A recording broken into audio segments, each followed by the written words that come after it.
Aujourd'hui a lieu la cérémonie d'éveil pour les cours professionnels des enfants du village, et les gens avaient des attentes incroyablement élevées pour Harel, car sa mère était une princesse épéiste de haut rang et son père un archimage, il était donc destiné à obtenir quelque chose de bien. Cependant, lorsque vient son tour d'être touché par le prêtre, au lieu de voir des visions de son titre professionnel, tout ce qu'il voit, c'est la couleur blanche. Le prêtre est stupéfait, car cela n'arrive presque jamais, mais dans ce genre de cas, cela ne peut signifier qu'une seule chose. Le prêtre annonce qu'Harel, tout comme un diplômé déçu sur le marché du travail, va être chroniquement au chômage. Les classes sont des bénédictions accordées à un individu qui lui permettent de se spécialiser dans un métier et d'acquérir des compétences pour s'améliorer, c'est donc très important. Ses parents et ses sœurs ont passé toute la matinée à le couvrir d'attention, pensant qu'il allait recevoir une classe légendaire, alors imaginez leur choc lorsqu'ils ont appris qu'il allait être sans emploi. Mais quoi qu'il en soit, ils aiment toujours leur fils, alors ils commencent à annuler leur projet de retraite et disent à Harel qu'il peut simplement vivre à leur crochet et rester dans leur sous-sol pour le reste de sa vie s'il le souhaite. Cependant, Harel dit qu'il n'a aucune envie de devenir un habitant de sous-sol. Tout le monde semble penser qu'il va devenir un clochard puisqu'il n'a pas de classe, mais honnêtement, il ne pense pas que ce soit grave. Bien sûr, cela aurait été bien d'avoir un travail cool qui lui permettrait de devenir fort immédiatement, mais il apprend depuis des années à manier l'épée avec sa mère, et le fait qu'elle ne l'ait pas encore tué accidentellement avec sa force écrasante signifie sûrement qu'il s'améliore, donc il ne se décourage pas.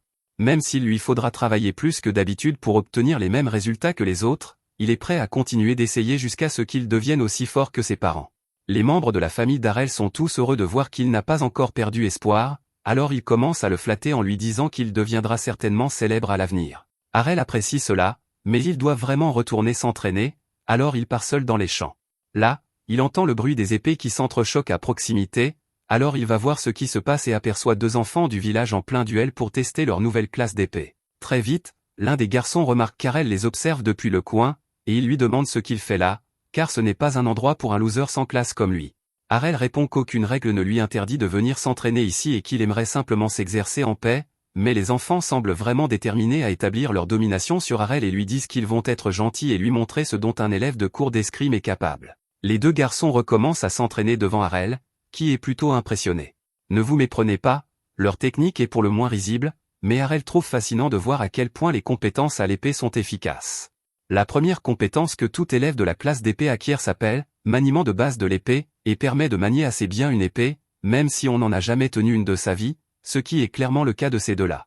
Il pense qu'il pourrait en fait s'entraîner efficacement en les affrontant, alors il les interrompt et leur propose un duel. Les enfants sont offensés par le fait qu'Harel pense avoir une chance contre eux alors qu'il n'a pas de classe, alors ils acceptent le défi. Mais pour s'en assurer, le premier enfant demande à Harel s'il bénéficie de la protection divine. La protection divine est une bénédiction dont tout le monde dans ce monde est doté à la naissance, et qui crée essentiellement un bouclier autour de votre corps pour absorber les dégâts jusqu'à un certain point.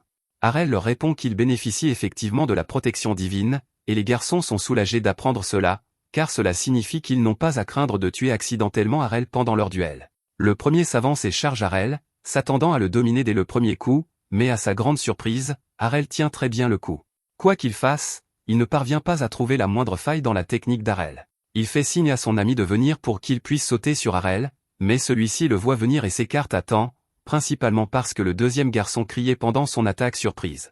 La classe d'épéiste leur a peut-être donné des compétences décentes en matière d'escrime, mais elle ne peut rien faire contre la stupidité pure et simple, de sorte que ces deux-là ne seraient pas capables d'élaborer un plan d'attaque décent même si leur vie en dépendait.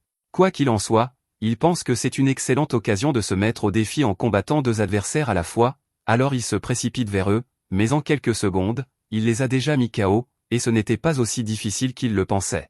N'importe quelle personne raisonnable aurait admis sa défaite, mais les garçons affirment qu'ils n'ont pas encore perdu, car non, celui-là ne comptait pas. À ce moment-là, un enfant aux cheveux roux apparaît et leur dit d'arrêter de se plaindre, car sur un vrai champ de bataille, il n'y a pas de seconde chance. Le rouquin semble être assez connu, car les garçons ne prennent pas la peine de discuter avec lui. Il s'approche d'Harel et lui dit que son habileté à l'épée est remarquable pour un voyou sans classe comme lui, mais que s'il a gagné ce combat, c'est uniquement parce qu'il affrontait des faibles. Le rouquin veut donc maintenant se battre contre Harel pour prouver sa supériorité. Les garçons informent Harel que Chevreau est le fils du capitaine Evans, le chef des gardes du village, et Harel connaît justement Evans, car il venait souvent chez eux pour demander à la mère d'Harel de l'aider à chasser les démons. Mais pour être honnête, Chevreau ne ressemble en rien à Evans, alors Harel envisage brièvement de le traiter d'adopté, mais il ne veut pas le mettre encore plus en colère qu'il ne l'est déjà. Chevreau agit ainsi uniquement parce qu'il pense que son père est le plus fort, mais tout le monde dans le village dit que la mère d'Arel est plus forte, ce qui est vrai, d'ailleurs, mais Chevreau ne peut pas l'accepter. Il veut montrer clairement qu'il n'est pas paresseux comme ces deux-là. Il a éveillé ses talents d'épéiste il y a 1 an et n'a jamais manqué un seul jour d'entraînement, donc même s'il est jeune, il a déjà atteint un niveau intermédiaire en matière d'épéisme. Il croit que les talents des parents sont hérités par leurs enfants, donc il est là pour prouver une fois pour toutes que son père est le meilleur en battant Arel. Mais Arel le prend au mot, car rien de ce qu'il dit n'a de sens, il est manifestement juste en colère parce que la mère d'Arel peut battre son père et il essaie de se venger sur lui. Mais Arel est toujours partant pour un bon défi, alors il accepte le duel. Le duel commence peu après, et les deux garçons s'affrontent à une vitesse incroyable. Les deux autres garçons regardent depuis le bord du terrain et sont stupéfaits de voir qu'Arel arrive à tenir tête à un épéiste de niveau intermédiaire comme Chevreau. Après quelques minutes de combat, Arel se rend compte que Chevreau est beaucoup plus fort que les deux autres, mais sa colère obscurcit son jugement. Après un large coup, Chevreau se retrouve complètement exposé, et Arel compte bien en profiter. Il réduit la distance et vise le coup de Chevreau, mais à la dernière seconde, Chevreau utilise l'une de ses compétences pour contrer.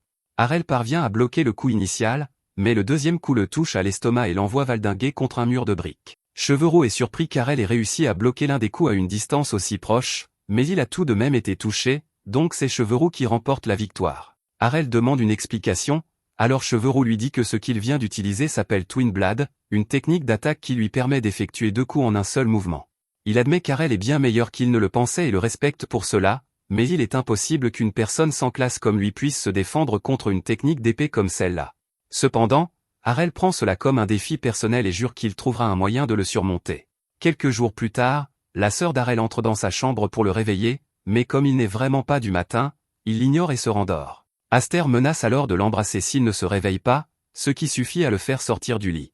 Ils se rendent tous les deux à la cuisine pour prendre leur petit déjeuner, et Aster continue d'essayer d'embrasser Arel, mais sa mère ne semble pas s'en soucier puisque ce n'est pas de l'inceste si vous n'êtes pas apparentés. Cependant, dans ce cas précis, les deux sont bel et bien apparentés, il s'agit donc bien d'inceste. Une fois que tout le monde a fini de manger, Aster demande à Arel s'il prévoit de retourner à son entraînement spécial aujourd'hui, et il le confirme, mais elle ne comprend pas pourquoi il se donne autant de mal ces derniers temps. Elle lui dit qu'il devrait faire une pause de temps en temps, mais Arel n'a pas l'intention de se reposer tant qu'il n'est pas devenu le meilleur, alors une fois son petit déjeuner terminé, il part poursuivre son entraînement. Aster commence à s'inquiéter sérieusement pour lui, car il rentre tard tous les jours depuis qu'il s'est fait tabasser au terrain d'entraînement, mais Farah est convaincue qu'Arel est capable de se débrouiller tout seul et qu'il n'y a donc pas lieu de s'inquiéter. Elle emmène Aster derrière la maison et lui montre un coffre rempli d'épées cassées. Ce sont toutes les lames qu'Arel a utilisées pour s'entraîner, et on voit à leur état d'usure qu'Arel met beaucoup d'énergie à devenir plus fort, alors il devrait le laisser travailler aussi dur qu'il le souhaite. Pendant ce temps, dans la forêt, Arel utilise un arbre pour tester son nouveau mouvement, car il pense l'avoir enfin perfectionné. Il a dû laisser le rouquin le frapper plusieurs fois pour comprendre comment cela fonctionnait, mais il a fini par maîtriser le Twin Blade Slash et peut désormais l'utiliser à volonté. Pendant tout ce temps, un gobelin observait Arel depuis les buissons, et même s'il venait de voir de quoi Arel était capable, il utilise la logique de mes coéquipiers classés et décide de l'attaquer seul. Arel repère le gobelin et le transperce facilement la poitrine avant même que son corps ne touche le sol. À ce moment-là, Arel entend le grognement d'un gros monstre quelque part dans la forêt, et comme il semble assez imposant, il s'apprête à battre en retraite pour appeler des renforts. Mais alors qu'il s'apprête à partir, il entend la voix d'un enfant attaqué par le monstre. Il n'a plus le temps d'appeler à l'aide, car il serait peut-être trop tard pour sauver l'enfant à son retour. Il décide donc de foncer pour s'en occuper lui-même. Il finit par arriver à l'endroit d'où provenaient les cris et trouve Chevreau plaqué contre un arbre par un hobgoblin. Il est gravement blessé, Arel doit donc le sauver, mais il ne peut pas se précipiter sans réfléchir, car le hobgoblin représente toujours une menace importante. Il attend patiemment que le monstre s'approche de Chevreau, et juste au moment où il s'apprête à l'achever, Arel voit une ouverture et le frappe avec un Twin Blade Slash, le tuant instantanément. Chevreau est toujours gravement blessé, alors Arel partage avec lui un peu de son eau bénite standard afin qu'il puisse se remettre. Il se sent beaucoup mieux maintenant et remercie Arel de lui avoir donné de l'eau bénite, mais maintenant que c'est réglé, il exige de savoir comment Arel a réussi à faire ça. Le Twin Slash est un mouvement complexe qui ne peut être réalisé qu'en utilisant une compétence. Arel admet que c'est effectivement complexe, mais qu'il lui a suffi de comprendre les schémas et le timing pour pouvoir le reproduire assez facilement. En fait, il devrait probablement remercier Chevreau, car c'est seulement parce qu'il l'a utilisé à plusieurs reprises qu'Arel a pu comprendre comment exécuter cette technique. Chevreau n'arrive pas à y croire, mais même si Arel a réussi à reproduire la technique sans compétence, il est toujours certain que son attaque basée sur une compétence doit être plus puissante, alors il demande à Harel de refaire un combat d'entraînement avec lui ici même. Les deux s'affrontent, et comme prévu, Harel parvient à égaler le Twin Slash de Chevreau. Mais il va même plus loin et ajoute un troisième coup, qui prend Chevreau au dépourvu et le fait tomber. Ce n'est pas pour rien que cette technique s'appelle Twin Slash, double coup. Il ne devrait donc pas être possible de lancer 3 coups en même temps, mais comme Harel n'utilise pas de compétences pour effectuer ses coups, il n'y a pas vraiment de limite au nombre de coups qu'il peut effectuer. Chevreau est abattu lorsqu'il réalise qu'Harel est tout simplement meilleur que lui, et Harel s'en va, confiant d'avoir affirmé sa domination. Quelques jours plus tard, Harel dîne avec sa famille, et Farah mentionne que l'enfant d'Evans a décidé de se rendre à Brestia, la ville des épées, pour s'entraîner, pour une raison quelconque. Harel se rend compte qu'il est probablement la raison pour laquelle le rouquin a soudainement décidé de quitter la ville pour s'entraîner, mais la ville des épées semble assez intéressante, alors il envisage de s'y rendre également. Quelques années plus tard, Harel décide finalement de monter dans une calèche en direction de Brescia, et dans cette même calèche, il rencontre un homme et une femme qui se rendent également là-bas. L'homme est un barbare et la femme manie 2 épées, elle demande donc à l'homme de faire équipe avec elle, mais il refuse immédiatement car il déteste travailler avec des gens qui se battent en portant des vêtements voyants. La femme se vexe et répond à l'homme que sa classe est axée sur la vitesse et l'esquive, et qu'elle n'a donc aucune raison de s'encombrer d'une armure lourde. De plus, cette robe lui est utile, car la plupart de ses adversaires seraient trop occupés à mater ses OP pour se battre correctement.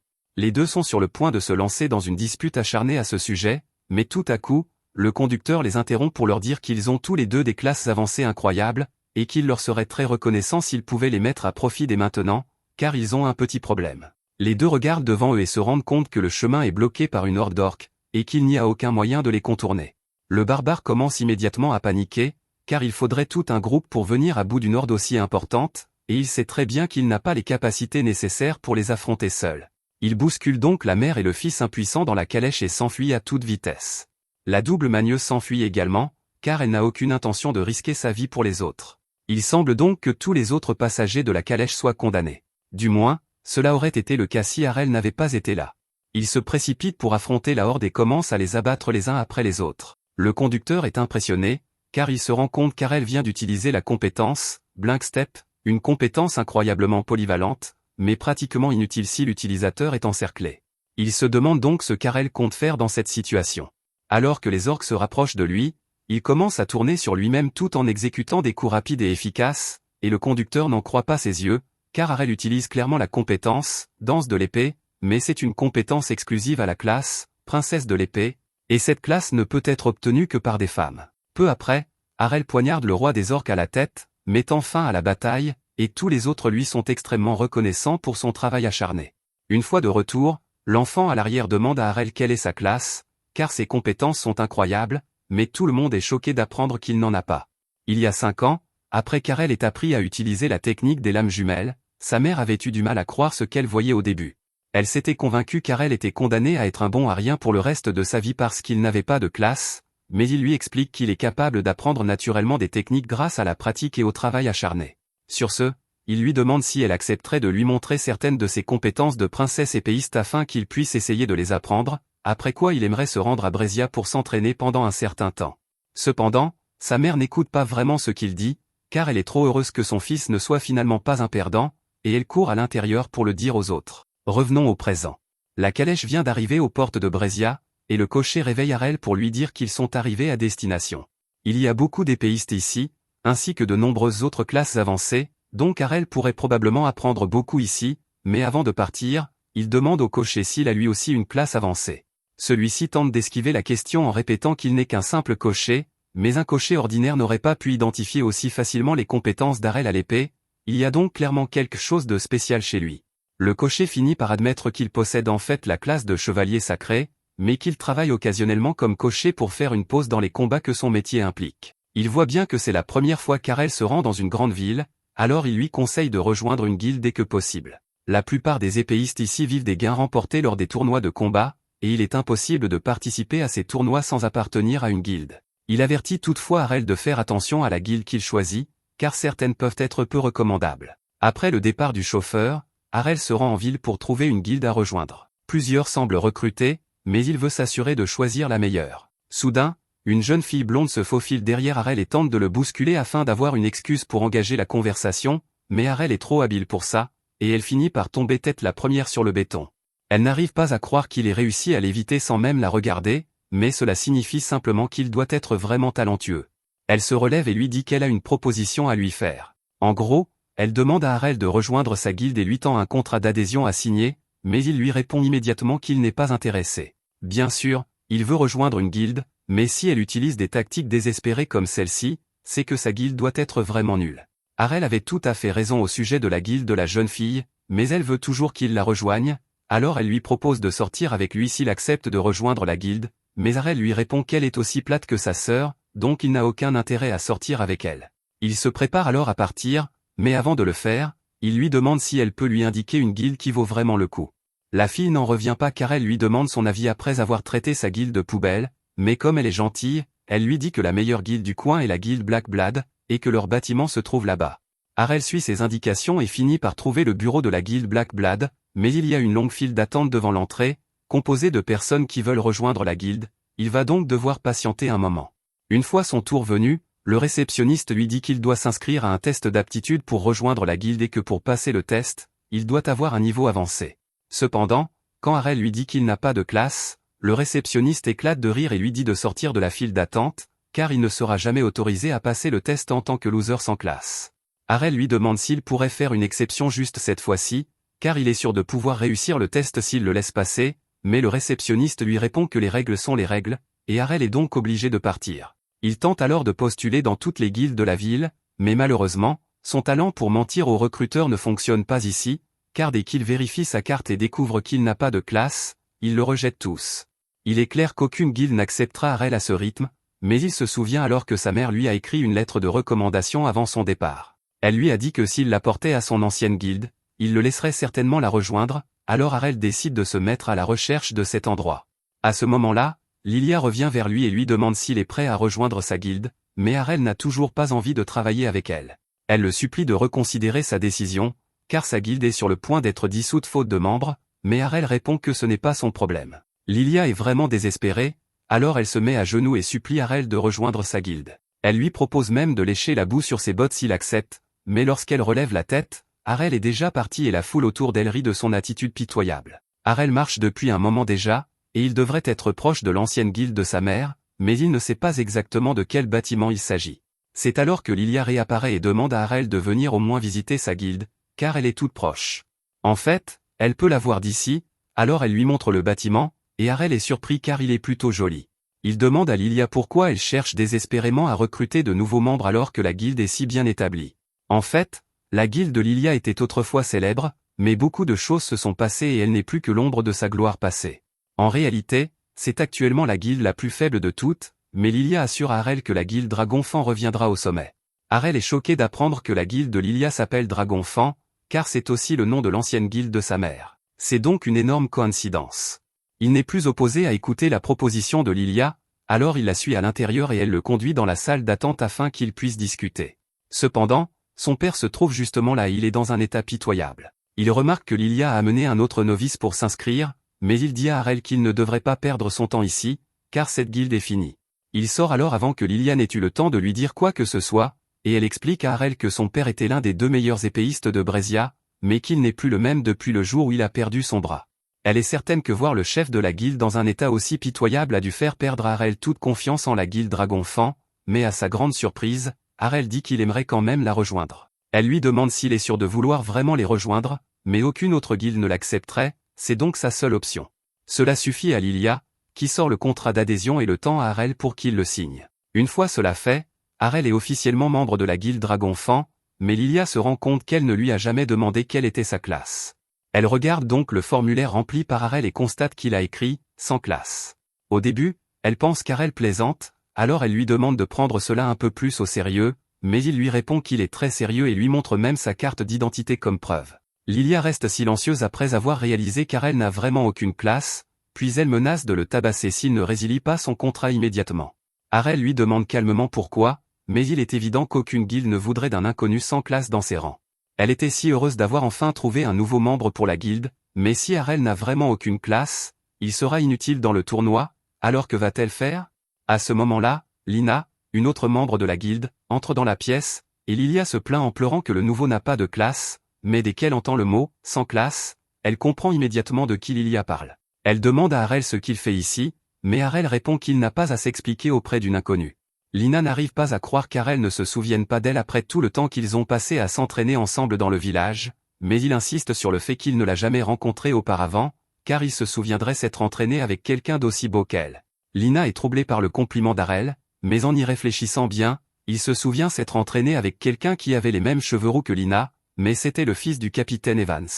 Lina explique à Harel qu'Evans n'a eu qu'une seule fille, et que cette fille, c'est elle. Il réalise alors qu'elle est bien la rousse avec laquelle il s'entraînait à l'époque. Il s'excuse de ne pas l'avoir reconnue, mais à sa décharge, elle a vraiment changé, et tandis qu'il dit cela, il regarde directement ses OP. Elle s'entraîne ici depuis 5 ans pour être sûre de ne plus jamais perdre contre Harel, et comme il est là, elle le défie dans un match amical afin de lui montrer à quel point elle a progressé. Harel est toujours prêt à se battre, alors les deux se rendent au centre d'entraînement, et dès le début du match, Lina lui assène un double coup de lame. Harel tente de riposter avec un double coup de lame, mais lorsque les coups s'entrechoquent, l'attaque de Lina parvient tout de même à le toucher. Il ne comprend pas ce qui vient de se passer, alors Lina lui explique que même s'il est capable de copier son technique, elle est devenue beaucoup plus forte grâce à son entraînement, et que ses attaques sont au moins 5 fois plus puissantes que les siennes. Harel est impressionné par les progrès de Lina, mais si la force est son principal avantage, il lui suffit d'éviter de se faire toucher. Lina se précipite pour attaquer à nouveau, mais lorsqu'elle frappe Harel, celui-ci esquive son attaque si rapidement qu'il laisse une image rémanente. Elle reconnaît cette technique comme étant la Supreme Shadow Sword et n'arrive pas à croire qu'Harel ait réussi à apprendre une telle technique tout seul, mais en réalité, il a simplement appris à se déplacer très rapidement. Lina n'a désormais plus aucun moyen d'atteindre Harel, et peu après, il la met KO en contrant l'une de ses attaques et en renvoyant la force contre elle. Harel est clairement le vainqueur du duel, et Lina essaie de faire comme si cela ne la dérangeait pas, mais elle se met à pleurer dès qu'elle quitte la pièce, car elle n'arrive pas à croire qu'Harel soit toujours plus fort qu'elle après 5 ans d'entraînement. Harel et Lilia décident de laisser Lina se calmer, alors ils retournent dans la salle de réunion, et une fois là-bas, Harel demande à Lilia de lui donner plus de détails sur la situation de la guilde. En résumé, elle explique que leur guilde est très endettée et qu'ils doivent remporter le prochain tournoi pour obtenir suffisamment d'argent pour rembourser leurs dettes, mais qu'au moins 3 membres doivent participer, c'est pourquoi elle était si désespérée de trouver quelqu'un pour rejoindre la guilde. Compte tenu des circonstances, Harel se demande pourquoi Lina a choisi de rester aussi longtemps, alors Lilia explique que lorsque Lina est arrivée dans la ville, toutes les grandes guildes l'ont rejetée parce qu'elle ne voulait pas avoir à former une enfant, mais le père de Lilia l'a accueillie malgré son âge, et depuis lors, elle est une membre fidèle de la guilde. Quoi qu'il en soit, concernant la situation actuelle de la guilde, Harel pense qu'il n'y a pas lieu de s'inquiéter outre mesure, car tout sera résolu tant qu'ils remporteront le tournoi. Certes, ils devront affronter des équipes de 5 avec une équipe de seulement 3, mais il aime les défis. Le lendemain matin, Harel se réveille et rencontre Lina et Lilia pour discuter de la prochaine étape pour la guilde. Maintenant que tout le monde est là, Lilia annonce que puisque Dragon Fan compte enfin 3 membres, ils ont suffisamment de personnes pour participer au combat par équipe, et qu'ils vont donc s'inscrire au tournoi de la guilde ce week-end. Elle explique ensuite que le tournoi est organisé en éliminatoires individuels, et que chaque équipe est limitée à 5 membres maximum. Lina est un peu inquiète car ils ne seront que 3, mais Lilia la rassure en lui disant que cela ne devrait pas être trop difficile puisqu'elle et Lina sont toutes deux classées B.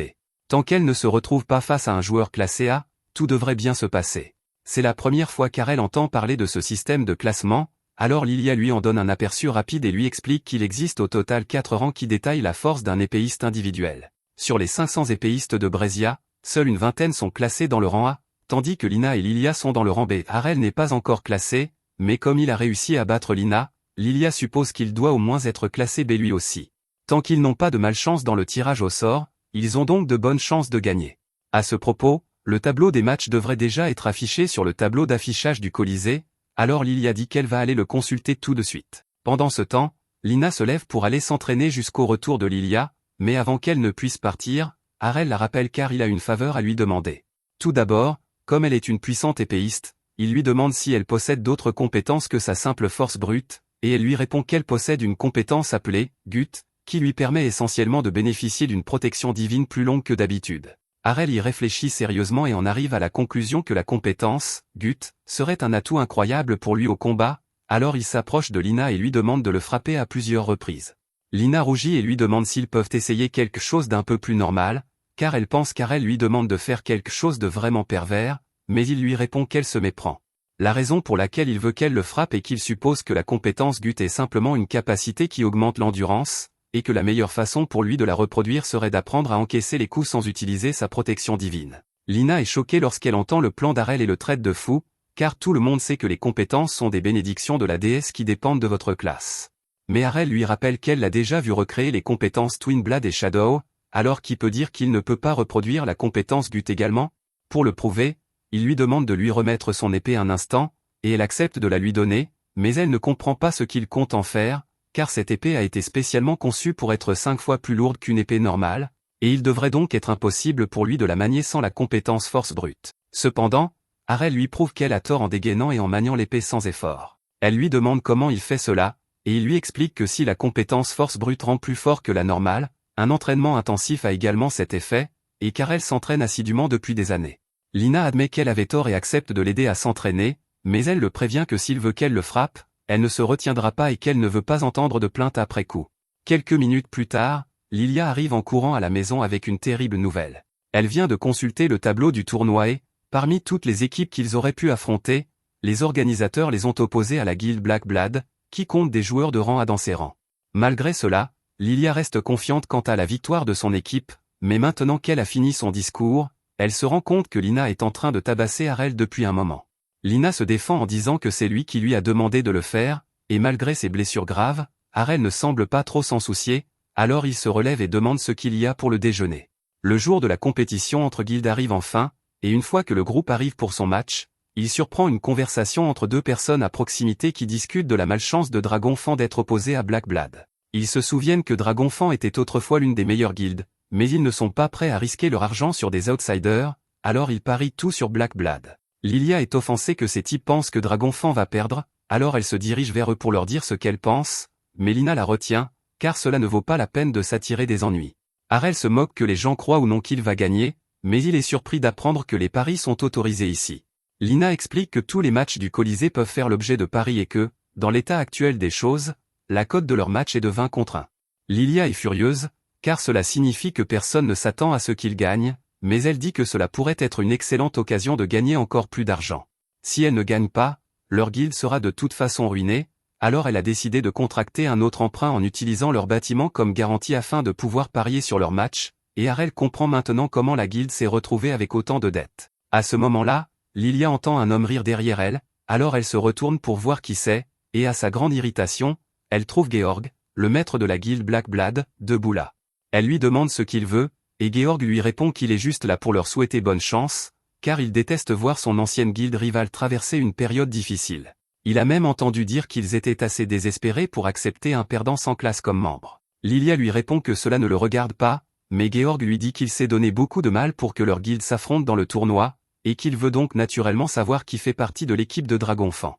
Lilia n'arrive pas à croire que Georg ait truqué les matchs juste pour pouvoir combattre Dragonfang, mais il répond qu'il leur rend en fait service, car affronter une guilde populaire comme Black Blood leur a valu beaucoup d'attention, et qu'ils ont donc une chance de gagner beaucoup d'argent s'ils remportent la victoire, mais seulement s'ils parviennent à remporter une victoire miraculeuse contre les combattants de rang A de Black Blood. Peu de temps après, l'heure du combat principal de la journée arrive, et Arel et les autres se dirigent vers l'arène. Ils jettent un œil à la liste des combattants de Black Blood, et Arel est surpris que le maître de la guilde ne participe pas, car il semblait personnellement déterminé à les écraser lors de ce combat. Il se demande si Georg ne serait pas en train de les ménager, mais Lilia et Lina font remarquer que la composition de Black Blood est composée de leurs meilleurs combattants de rang A, et que le combat s'annonce donc extrêmement difficile. En entendant cela, Arel s'enthousiasme, car cela signifie qu'il aura l'occasion de voir beaucoup de nouvelles techniques, mais Lilia lui rappelle que le sort de Dragonfang est en jeu et qu'il ferait mieux de prendre cela au sérieux. Une fois le match officiellement commencé, l'annonceuse présente la première combattante de Black Blood, l'escrimeuse Gio, mais lorsqu'elle commence à présenter le combattant de Dragonfang, elle marque une pause, car selon la liste, elle est censée présenter un certain Arel, qui n'appartient à aucune classe, mais cela ne peut pas être vrai. La foule commence à murmurer, car elle n'arrive pas à croire qu'un perdant sans classe ait décidé de participer au tournoi, et Gio se sent personnellement insulté par le fait qu'ils doivent combattre un faible comme Arel. Dès le début du combat, Gio utilise Blink Dash pour réduire la distance et poignarder Arel à la poitrine, mais à sa grande surprise, il s'agit en fait d'une image résiduelle créée par la compétence Shadow d'Arel. Il ne comprend pas comment Arel peut utiliser une telle compétence alors qu'il n'a pas de classe, mais il s'adapte rapidement et commence à réfléchir à une stratégie pour contrer les images résiduelles. Cependant, il commet une erreur de calcul fatale en pensant qu'Arel ne peut créer que 3 images rémanentes. Après avoir éliminé 3 des clones, il baisse sa garde, permettant au véritable Arel de fondre sur lui et de lui porter le coup de grâce. Gio tombe au sol, inconscient, et la foule s'emballe devant ce revirement inattendu. Lilia et Lina avaient toutes deux confiance en la victoire d'Arel, mais Lina n'aurait jamais pu imaginer qu'il gagnerait aussi facilement, et tout le monde dans la foule est tout aussi surpris. Mais Arel, quant à lui, est beaucoup plus préoccupé par le fait qu'il n'a pas réussi à comprendre comment fonctionnait la technique de Gio pendant leur combat, et il va donc devoir y travailler plus tard. Le prochain adversaire d'Arel est un double épéiste. Alors que le garçon se précipite sur lui, Arel bloque facilement la première attaque et riposte avec un coup de Twin Blade qui le fait tomber d'un seul coup, lui permettant ainsi de remporter une nouvelle victoire. Le troisième adversaire qu'il doit affronter est un barbare, et comme Arel n'a combattu que des épéistes jusqu'à présent, il tente de le surprendre avec un coup de pied, mais il est loin d'être assez rapide pour prendre Arel au dépourvu. Il effectue donc un blink dash derrière le barbare et lui tranche le cou pour mettre fin au combat. Lina a du mal à croire qu'Arel vient d'éliminer tout seul le troisième combattant de rang A, mais Lilia est très enthousiaste car, avec un peu de chance, Arel pourrait remporter les 5 combats à lui seul. Lina dit à Lilia qu'elle donne l'impression de ne pas vouloir participer au tournoi, et Lilia répond que c'est parce que c'est vrai. Elle sait très bien que si elle était à la place d'Arel, elle aurait été vaincue en moins d'une minute. Elle n'aurait aucune chance dans un combat en tête-à-tête contre un combattant de rang A, c'est pourquoi elle concentre toute son énergie à encourager Arel comme si sa vie en dépendait. Lors du match suivant, Arel affronte un porteur de bouclier et a du mal à percer ses défenses, mais il reste en tête. Le porteur de bouclier est en colère car il pense qu'Arel a menti en disant qu'il n'appartenait à aucune classe, car il est impossible qu'il ait battu les 3 autres si facilement sans appartenir à une classe. Arel répond que ses victoires sont le fruit d'efforts considérables, mais le porteur de bouclier trouve cela ridicule, car tout le monde sait que l'effort ne peut jamais surpasser la puissance des classes. Cependant, Arel fait remarquer que si ce qu'il dit était vrai, il ne se ferait pas battre à plate couture par un adolescent. Le porteur de bouclier charge Arel et tente d'utiliser sa compétence, Shield Bash, pour le renverser, mais celui-ci le voit venir et contre-attaque avec un coup de pied, faisant tomber le bouclier des mains du porteur. Le porteur de bouclier est effrayé car il dit reconnaître ce coup de pied, et Arel lui répond que c'est probablement parce qu'il l'a copié sur le barbare qu'il a combattu au tour précédent, même s'il ne le maîtrise pas encore tout à fait. Pendant qu'il parle, il ajuste sa position et tente un autre coup de pied, frappant le porteur de bouclier sur le côté. Le porteur de bouclier ne comprend pas comment cela est possible, car il est impossible d'apprendre une technique comme celle-ci de manière informelle. Arel admet que certaines techniques sont vraiment complexes et nécessitent beaucoup d'entraînement pour être maîtrisées, mais qu'il peut apprendre les plus basiques simplement en voyant quelqu'un les utiliser. Pour le démontrer, il se dirige vers le bouclier posé au sol, le ramasse, puis assomme le porteur de bouclier avec sa propre attaque Shield Bash. C'est maintenant sa 4e victoire, et il est clair qu'Arel est incroyablement fort, mais la foule commence à douter qu'il soit vraiment sans classe. Ils pensent tous qu'il fait semblant, alors ils se mettent à crier pour qu'Arel soit disqualifié. Cependant, en raison de toute cette indignation, les organisateurs décident de prendre la liberté de contacter l'association des guildes pour obtenir une copie de l'évaluation de classe originale d'Arel. L'annonceuse lui demande s'il est d'accord pour qu'elle partage ses informations personnelles avec la foule, et il répond que cela ne le dérange pas si cela permet de calmer tout le monde. Elle montre alors la carte d'évaluation d'Arel à tous, et il est clair comme de l'eau de roche qu'Arel n'a pas de classe, donc tout le monde convient qu'il ne fait pas semblant. Lilia dit que si elle avait su qu'Arel était aussi fort, elle aurait misé encore plus gros en vendant certains des trésors de son père. Lina commence à s'inquiéter du problème de jeu de Lilia, mais elle admet que la force d'Arel dépasse tout ce qu'elle aurait pu imaginer. Le dernier combattant Black Blade est appelé sur scène, et Arel comprend immédiatement que ce type est au-dessus du lot, et qu'il doit donc se montrer prudent. Masamune est impressionné qu'Arel ait pu sentir le danger et ait choisi de garder ses distances, car il avait prévu de l'attirer à portée de frappe et de l'achever en un instant avec son coup ultime. Dès qu'Arel entend les mots « coup ultime », il décide que le risque en vaut finalement la peine et commence à s'approcher de la portée de frappe de Masamune. Dès qu'il est assez proche, Masamune dégaine son épée et exécute son coup à la vitesse de l'éclair, mais juste au moment où il pense avoir touché le coup d'Arel, celui-ci disparaît. Il ne comprend pas ce qui vient de se passer, mais Arel apparaît simplement derrière lui et lui explique que même si Masamune est incroyablement rapide, il a été entraîné par quelqu'un qui l'est encore plus, et que sa vitesse de réaction est donc d'un tout autre niveau. Il utilise alors la technique ultime qu'il a apprise de sa mère, la tempête perçante. Après avoir été touché, Masamune est assommé, et Arel est déclaré vainqueur. Lina et Lilia se regardent, sous le choc, car elles n'arrivent pas à croire qu'elles ont gagné sans avoir à faire quoi que ce soit. Alors qu'Arel quitte la scène, Lilia se jette sur lui pour lui faire un gros câlin, mais il s'écarte instinctivement, car sa sœur lui faisait tout le temps des câlins surprises. Il se retourne alors et voit Lina qui lui tend les bras pour un câlin, mais elle se rend compte de ce qu'elle est en train de faire, se détourne, embarrassée, et s'excuse de s'être laissé emporter.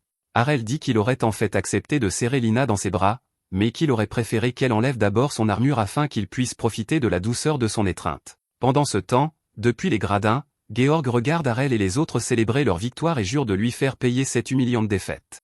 Ce soir-là, ils retournent tous à leur guilde pour fêter la victoire remportée grâce à Harel, et Lilia tente toujours de le convaincre de l'épouser afin de pouvoir profiter de son talent pour le reste de sa vie, mais il répond que s'il devait épouser quelqu'un, ce serait Lina. Lina se lève brusquement de son siège et lui dit d'arrêter de se moquer d'elle, car il est impossible qu'il le pense vraiment.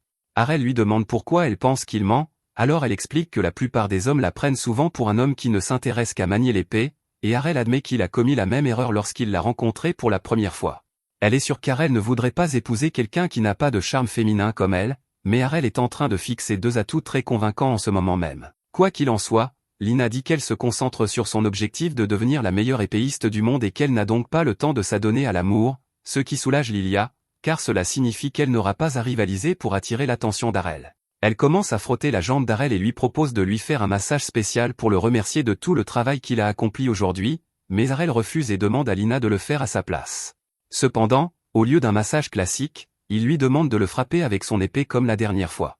Lina lui demande s'il est sûr de lui, car elle commence à se sentir mal à l'aise de le frapper autant, mais il répond que c'est la seule façon pour lui d'apprendre la compétence, courage, et que Lina est la personne la plus douée et la plus fiable qu'il connaisse, donc la seule à qui il peut demander de le faire. À ce moment-là, le père de Lilia descend pour voir ce qui se passe, et il pense d'abord que Lina passe sa frustration sur Harel parce qu'ils ont perdu le tournoi de cet après-midi, mais à sa grande surprise, Lilia lui dit qu'ils ont en fait gagné leur match contre Black Blood et qu'elle a gagné assez d'argent pour couvrir leurs dettes et permettre à la guilde de continuer à fonctionner.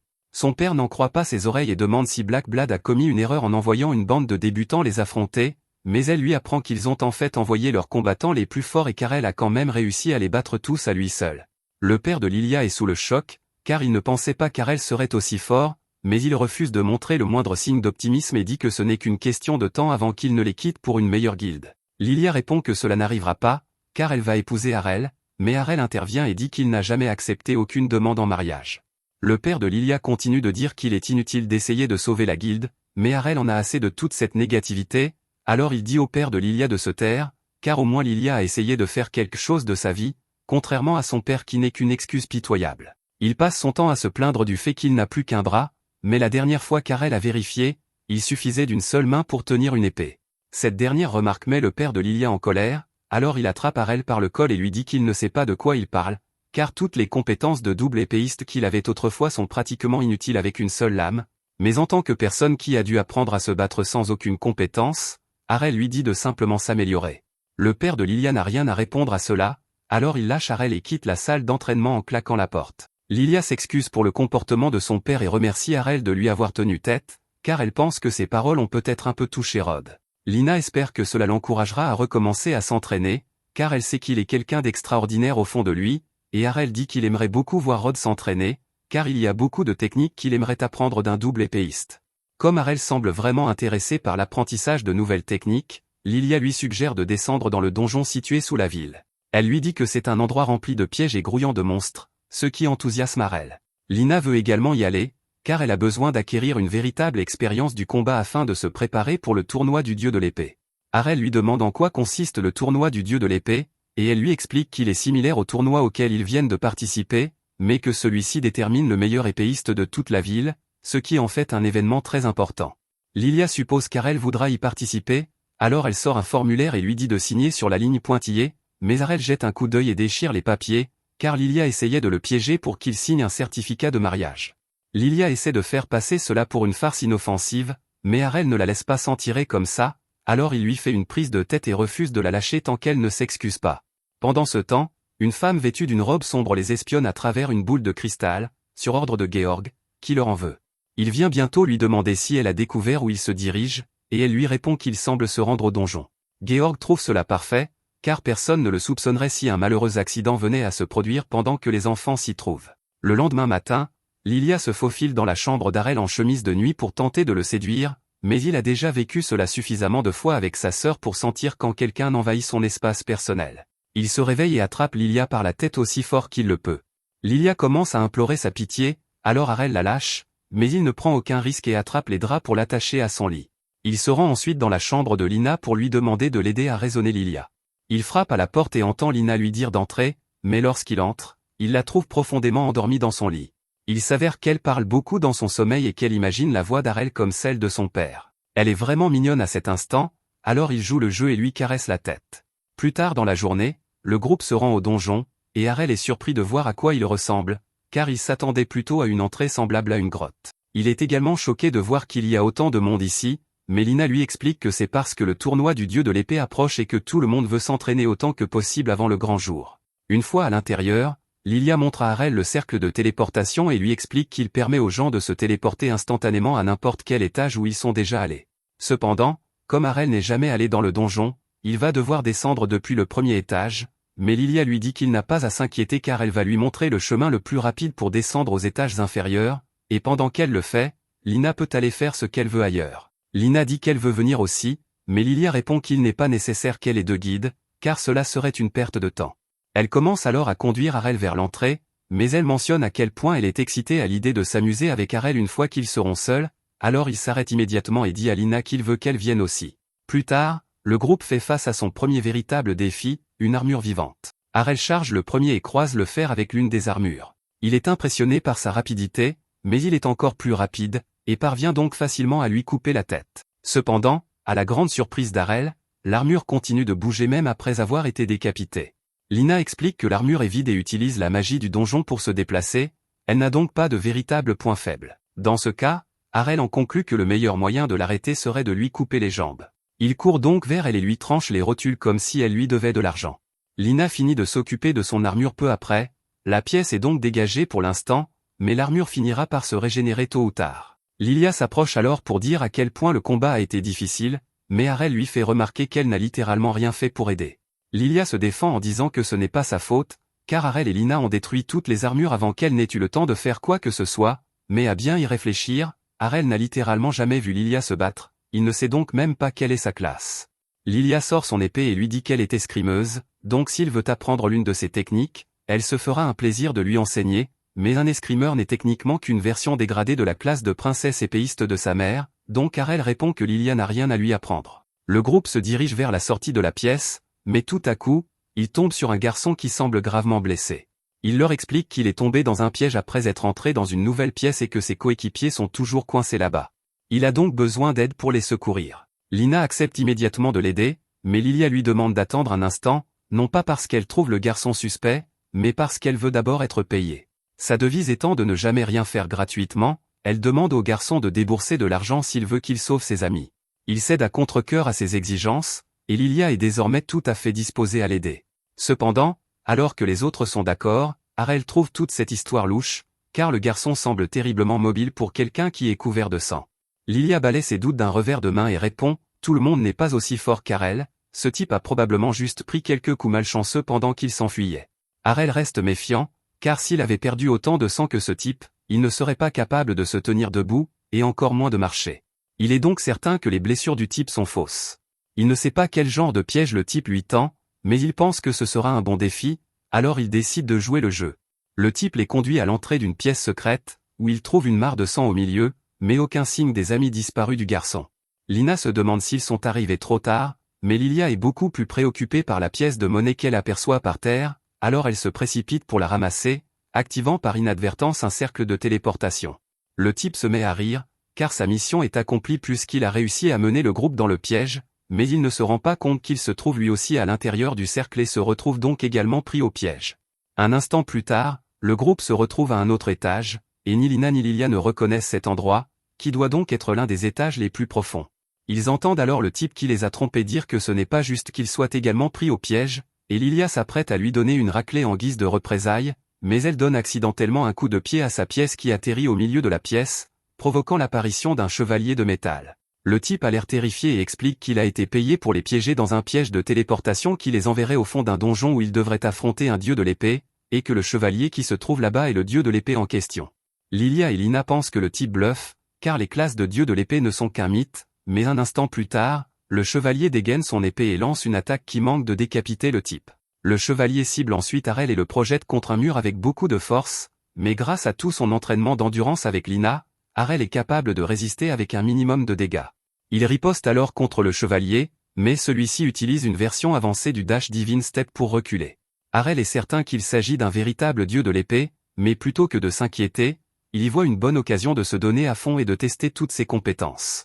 Il utilise alors le Divine Step pour réduire la distance et croiser le fer avec le chevalier, mais celui-ci active en représailles une capacité appelée Divine Présence. Cette capacité restreint normalement les mouvements de toutes les personnes présentes dans la zone, mais Harel n'est pas affecté car il a passé beaucoup de temps à s'entraîner avec sa mère pour apprendre à la contrer. À l'époque, il pouvait à peine rester debout, mais aujourd'hui, il est capable d'esquiver l'attaque du chevalier et de le tailler en pièces avec son Infinite Break Slash. Maintenant que le combat est terminé, Harel boit de l'eau bénite pour récupérer, et pendant qu'il se repose, Lina et Lilia lui demandent comment il connaissait les techniques du dieu de l'épée alors qu'elle-même ne les avait jamais vues auparavant. Il explique qu'il les a apprises de sa mère, et que même si elle se limite généralement aux techniques d'une princesse de l'épée, elle est en réalité un dieu de l'épée. Cela semble difficile à croire, mais Lina sait qu'Harel ne mentirait pas à ce sujet, alors elle le croit. Cependant, elle ne comprend pas pourquoi sa mère ferait semblant d'être une princesse épéiste. Il répond que sa mère ne voulait tout simplement pas attirer l'attention que cela impliquerait, alors elle a gardé cela secret. De retour à la surface, Rod vient d'apprendre le piège tendu par Georg, et il est bouleversé à l'idée que sa fille puisse être morte, mais à la surprise de Rod et Georg, Harel et les autres entrent dans le bar en riant comme si de rien n'était. Rod est soulagé que Lilia soit saine et sauve, et Georg n'arrive pas à croire qu'ils aient réussi à survivre face à un dieu de l'épée. Lilia sourit et dit à Georg qu'Harel l'a facilement vaincu, mais ce n'est pas tout, car ils ont déjà obtenu des aveux de l'enfant selon lesquels Georg était l'instigateur du piège.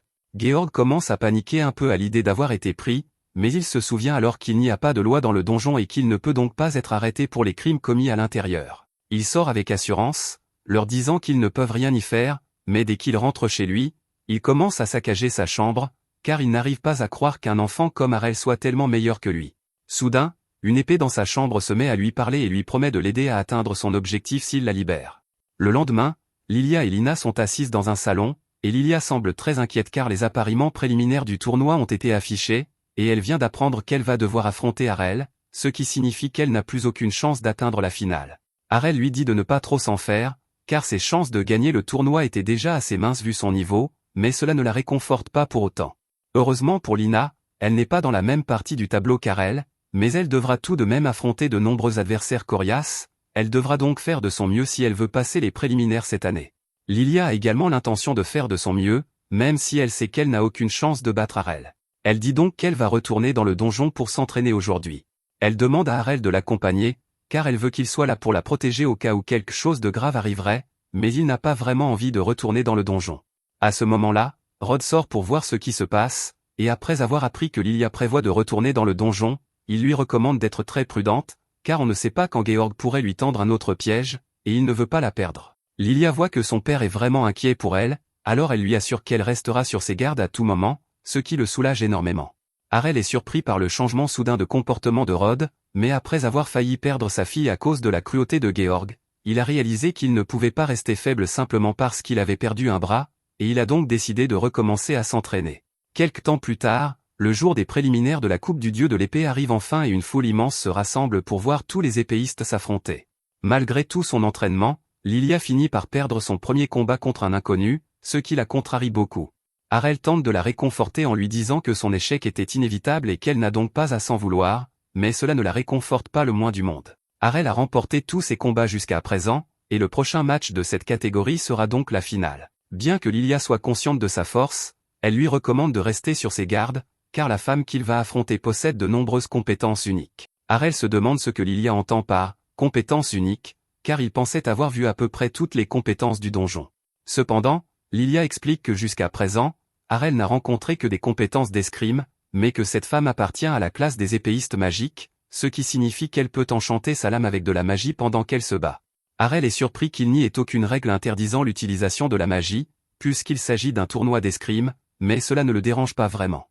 Il monte sur scène, et la première chose que dit la jeune fille est que le tournoi autorise les épéistes magiques, et qu'elle ne veut donc entendre aucune excuse selon laquelle la magie serait contraire aux règles après sa victoire. Harel répond qu'il est toujours prêt à relever un bon défi.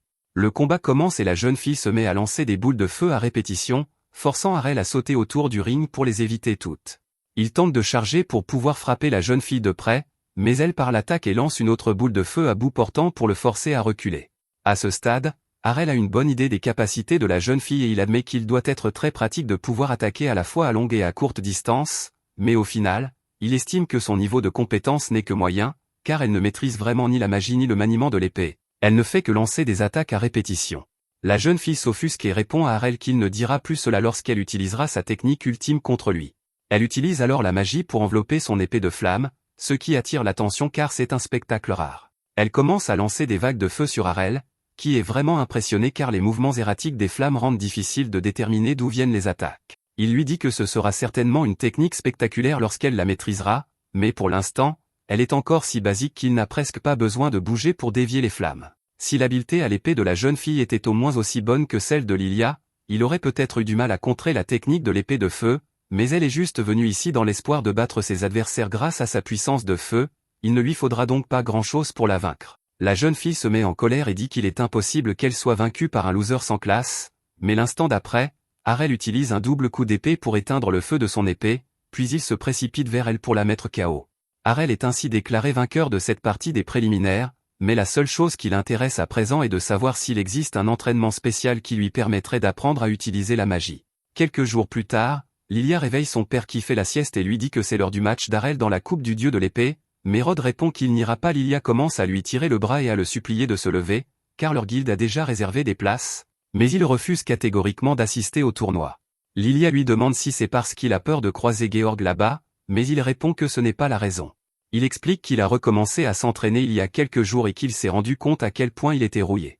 Il pourrait même avoir du mal à remporter le tournoi Sword God dans son état actuel, mais entendre son père parler de la victoire comme si c'était le minimum l'a vraiment énervé, car elle n'a même pas pu se qualifier.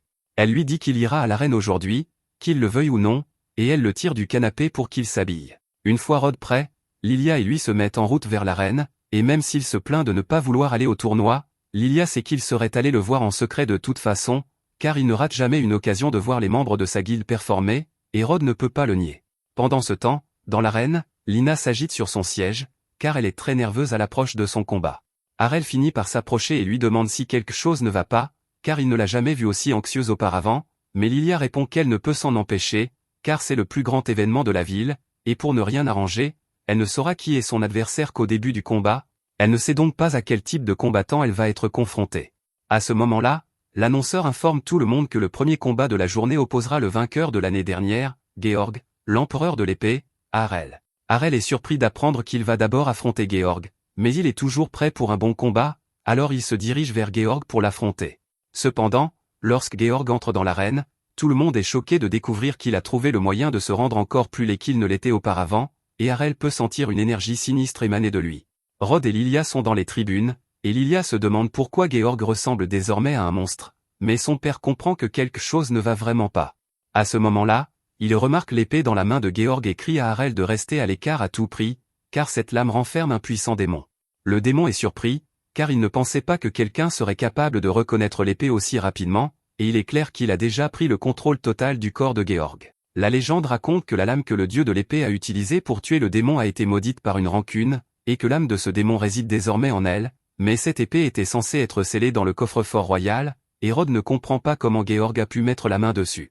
Le démon répond qu'il ne fallait qu'une question de temps avant qu'un idiot ignorant ne vienne chercher le pouvoir et ne le libère, et que cet idiot était Georg. Le démon d'Urgilda prévoit donc maintenant de semer le chaos dans le monde. Je ne comprends toutefois pas pourquoi il a choisi d'attendre patiemment le début du tournoi avant de faire son apparition s'il veut simplement détruire le monde. Lina n'arrive pas à croire que Durgilda soit vraiment là, car elle a appris en cours d'histoire que ce démon avait été invoqué par une divinité maléfique dans l'Antiquité pour brûler le monde, mais tout le monde pensait que c'était un mythe. Tout le monde commence à paniquer lorsqu'il se rend compte qu'il ne s'agit pas d'une blague, alors ils se mettent tous à courir hors de l'arène, et Durgilda adore tous ces cris de terreur pure.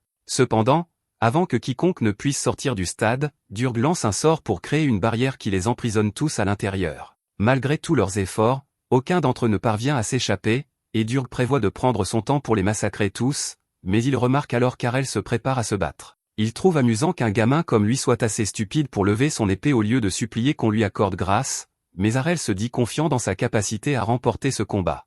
Après tout, il y a longtemps, Durg a été vaincu par un dieu de l'épée, il n'est donc pas invincible. Durg admet qu'il a effectivement été vaincu par un dieu de l'épée dans le passé, mais d'après les souvenirs de Georg, il n'y a actuellement aucun dieu de l'épée en vie, donc personne ne peut l'arrêter.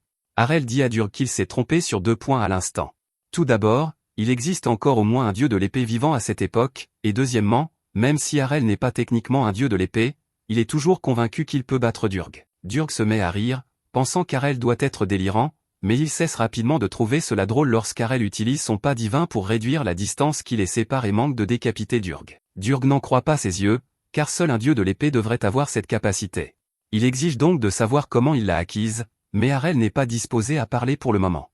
Il commence à attaquer Durg sans relâche, mais Durg affiche soudain un sourire narquois lorsqu'il réalise qu'il se trouve dans le corps d'un empereur de l'épée, ce qui rend ses coups d'épée incroyablement puissants. Il saute en l'air et frappe directement l'épaule d'Harel, le projetant au sol, mais à la grande surprise de Durg, une fois la poussière retombée, Harel est parfaitement indemne. Il ne comprend pas comment un enfant a pu esquiver une attaque aussi puissante, mais Harel répond simplement que son entraînement pour acquérir la compétence, courage, commence enfin à porter ses fruits. Durg commence à s'inquiéter car rien de ce qu'il tente contre Harel ne fonctionne, et à ce rythme, ce n'est qu'une question de temps avant qu'il ne soit vaincu.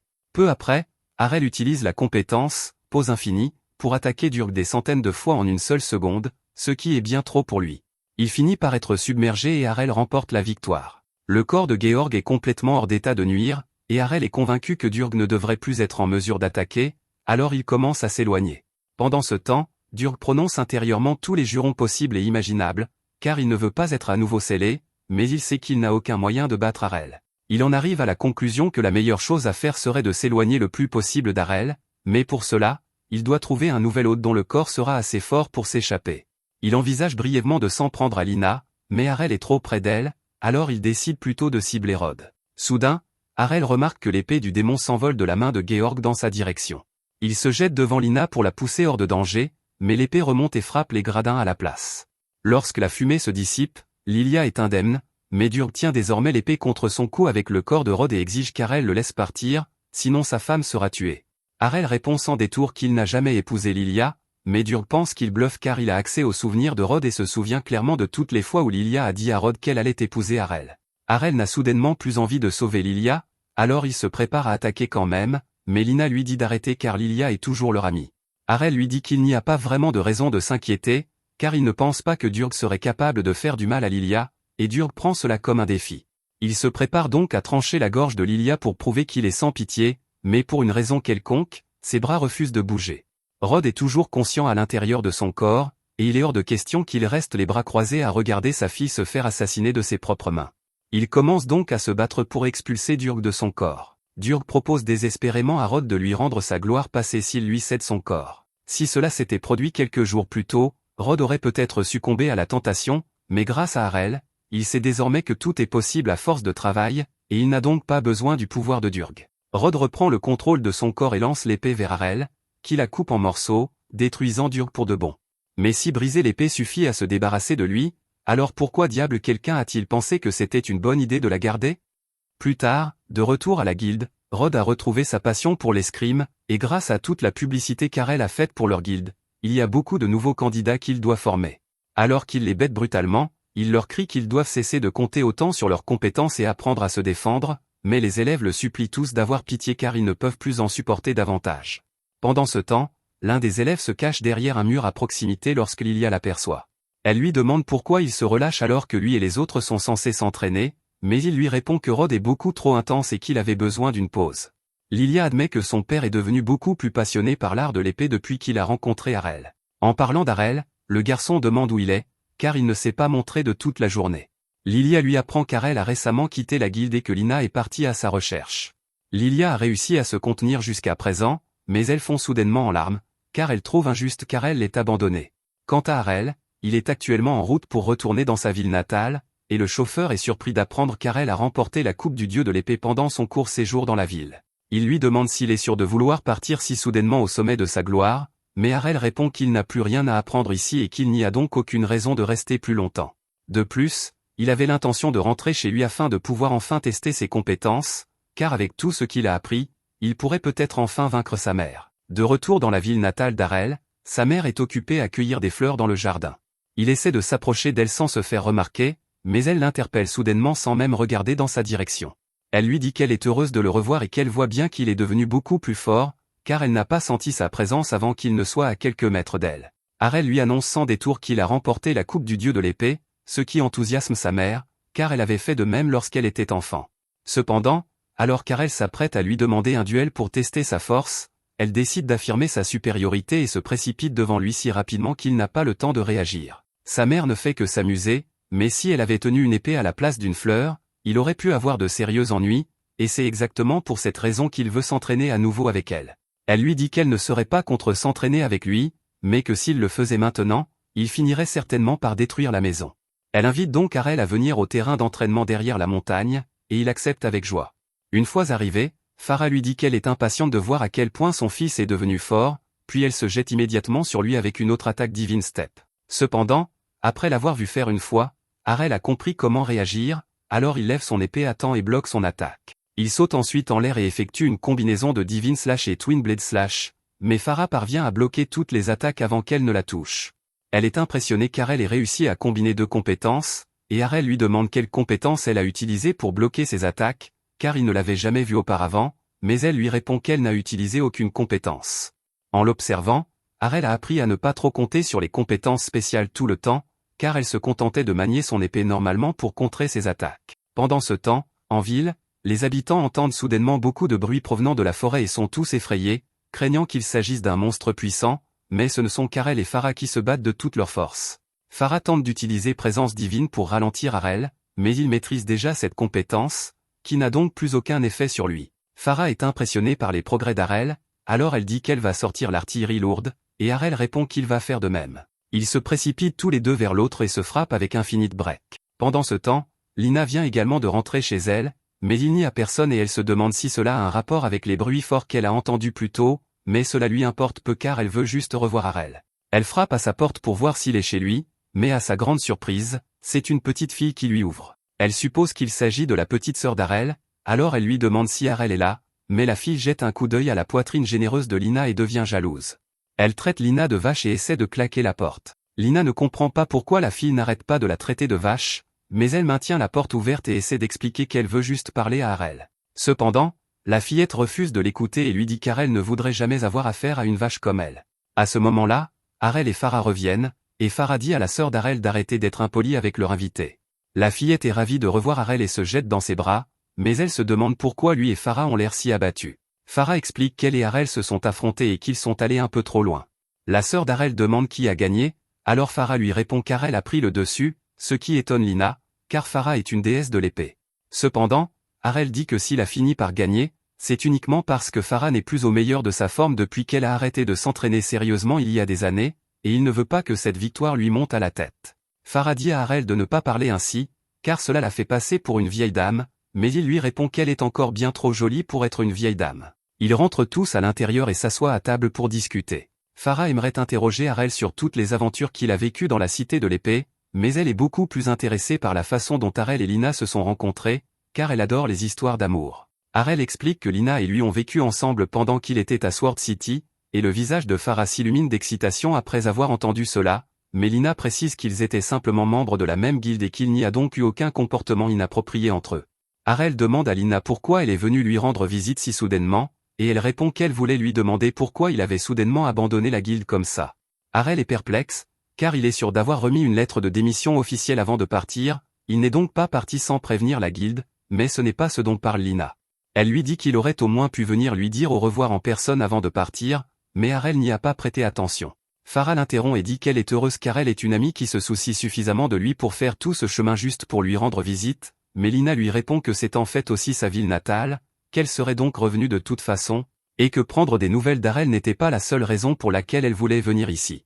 Elle se tourne donc vers Farah et lui demande si elle serait prête à l'accepter comme disciple. Farah ne s'attendait pas à une telle demande, mais avant qu'elle n'ait pu répondre à Lina, quelqu'un entre soudainement par la porte d'entrée et elle reconnaît la voix d'Evans. Evans entre dans la pièce à la recherche de Farah et lui dit qu'il a besoin de son aide pour une urgence, car un bruit terrifiant provenait de derrière la montagne il y a peu et qu'ils doivent se préparer au cas où il s'agirait d'un monstre. Farah et Harel comprennent immédiatement qu'ils sont la cause de la panique, mais Farah sait qu'elle se ferait gronder si elle lui disait la vérité, alors elle ment et lui dit qu'elle a déjà vaincu le monstre. Evans ne pose pas vraiment de questions, car il est simplement soulagé que le village soit en sécurité. Maintenant qu'il s'est calmé, il remarque que Lina est là et lui demande quand elle est revenue. Au début, Farah ne reconnaît pas Lina, car elle a beaucoup changé depuis son enfance, mais en y regardant de plus près, il constate qu'elle ressemble beaucoup à la défunte épouse d'Evans.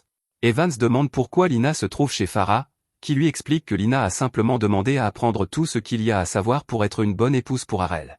Evans fond en larmes de joie car il pense que sa fille va bientôt se marier, mais celle-ci panique et lui dit qu'elle voulait simplement demander à Farah de lui apprendre à mieux manier l'épée. Farah insiste sur le fait qu'il y aura du temps pour apprendre à manier l'épée et pour les leçons de femme au foyer, mais lorsque Lina se tourne vers Evans pour lui demander de raisonner Farah, à sa grande surprise, celui-ci semble tout à fait d'accord. Après la mort de sa femme, il s'inquiétait pour l'avenir de Lina, car la seule chose qu'il savait lui enseigner était le maniement de l'épée.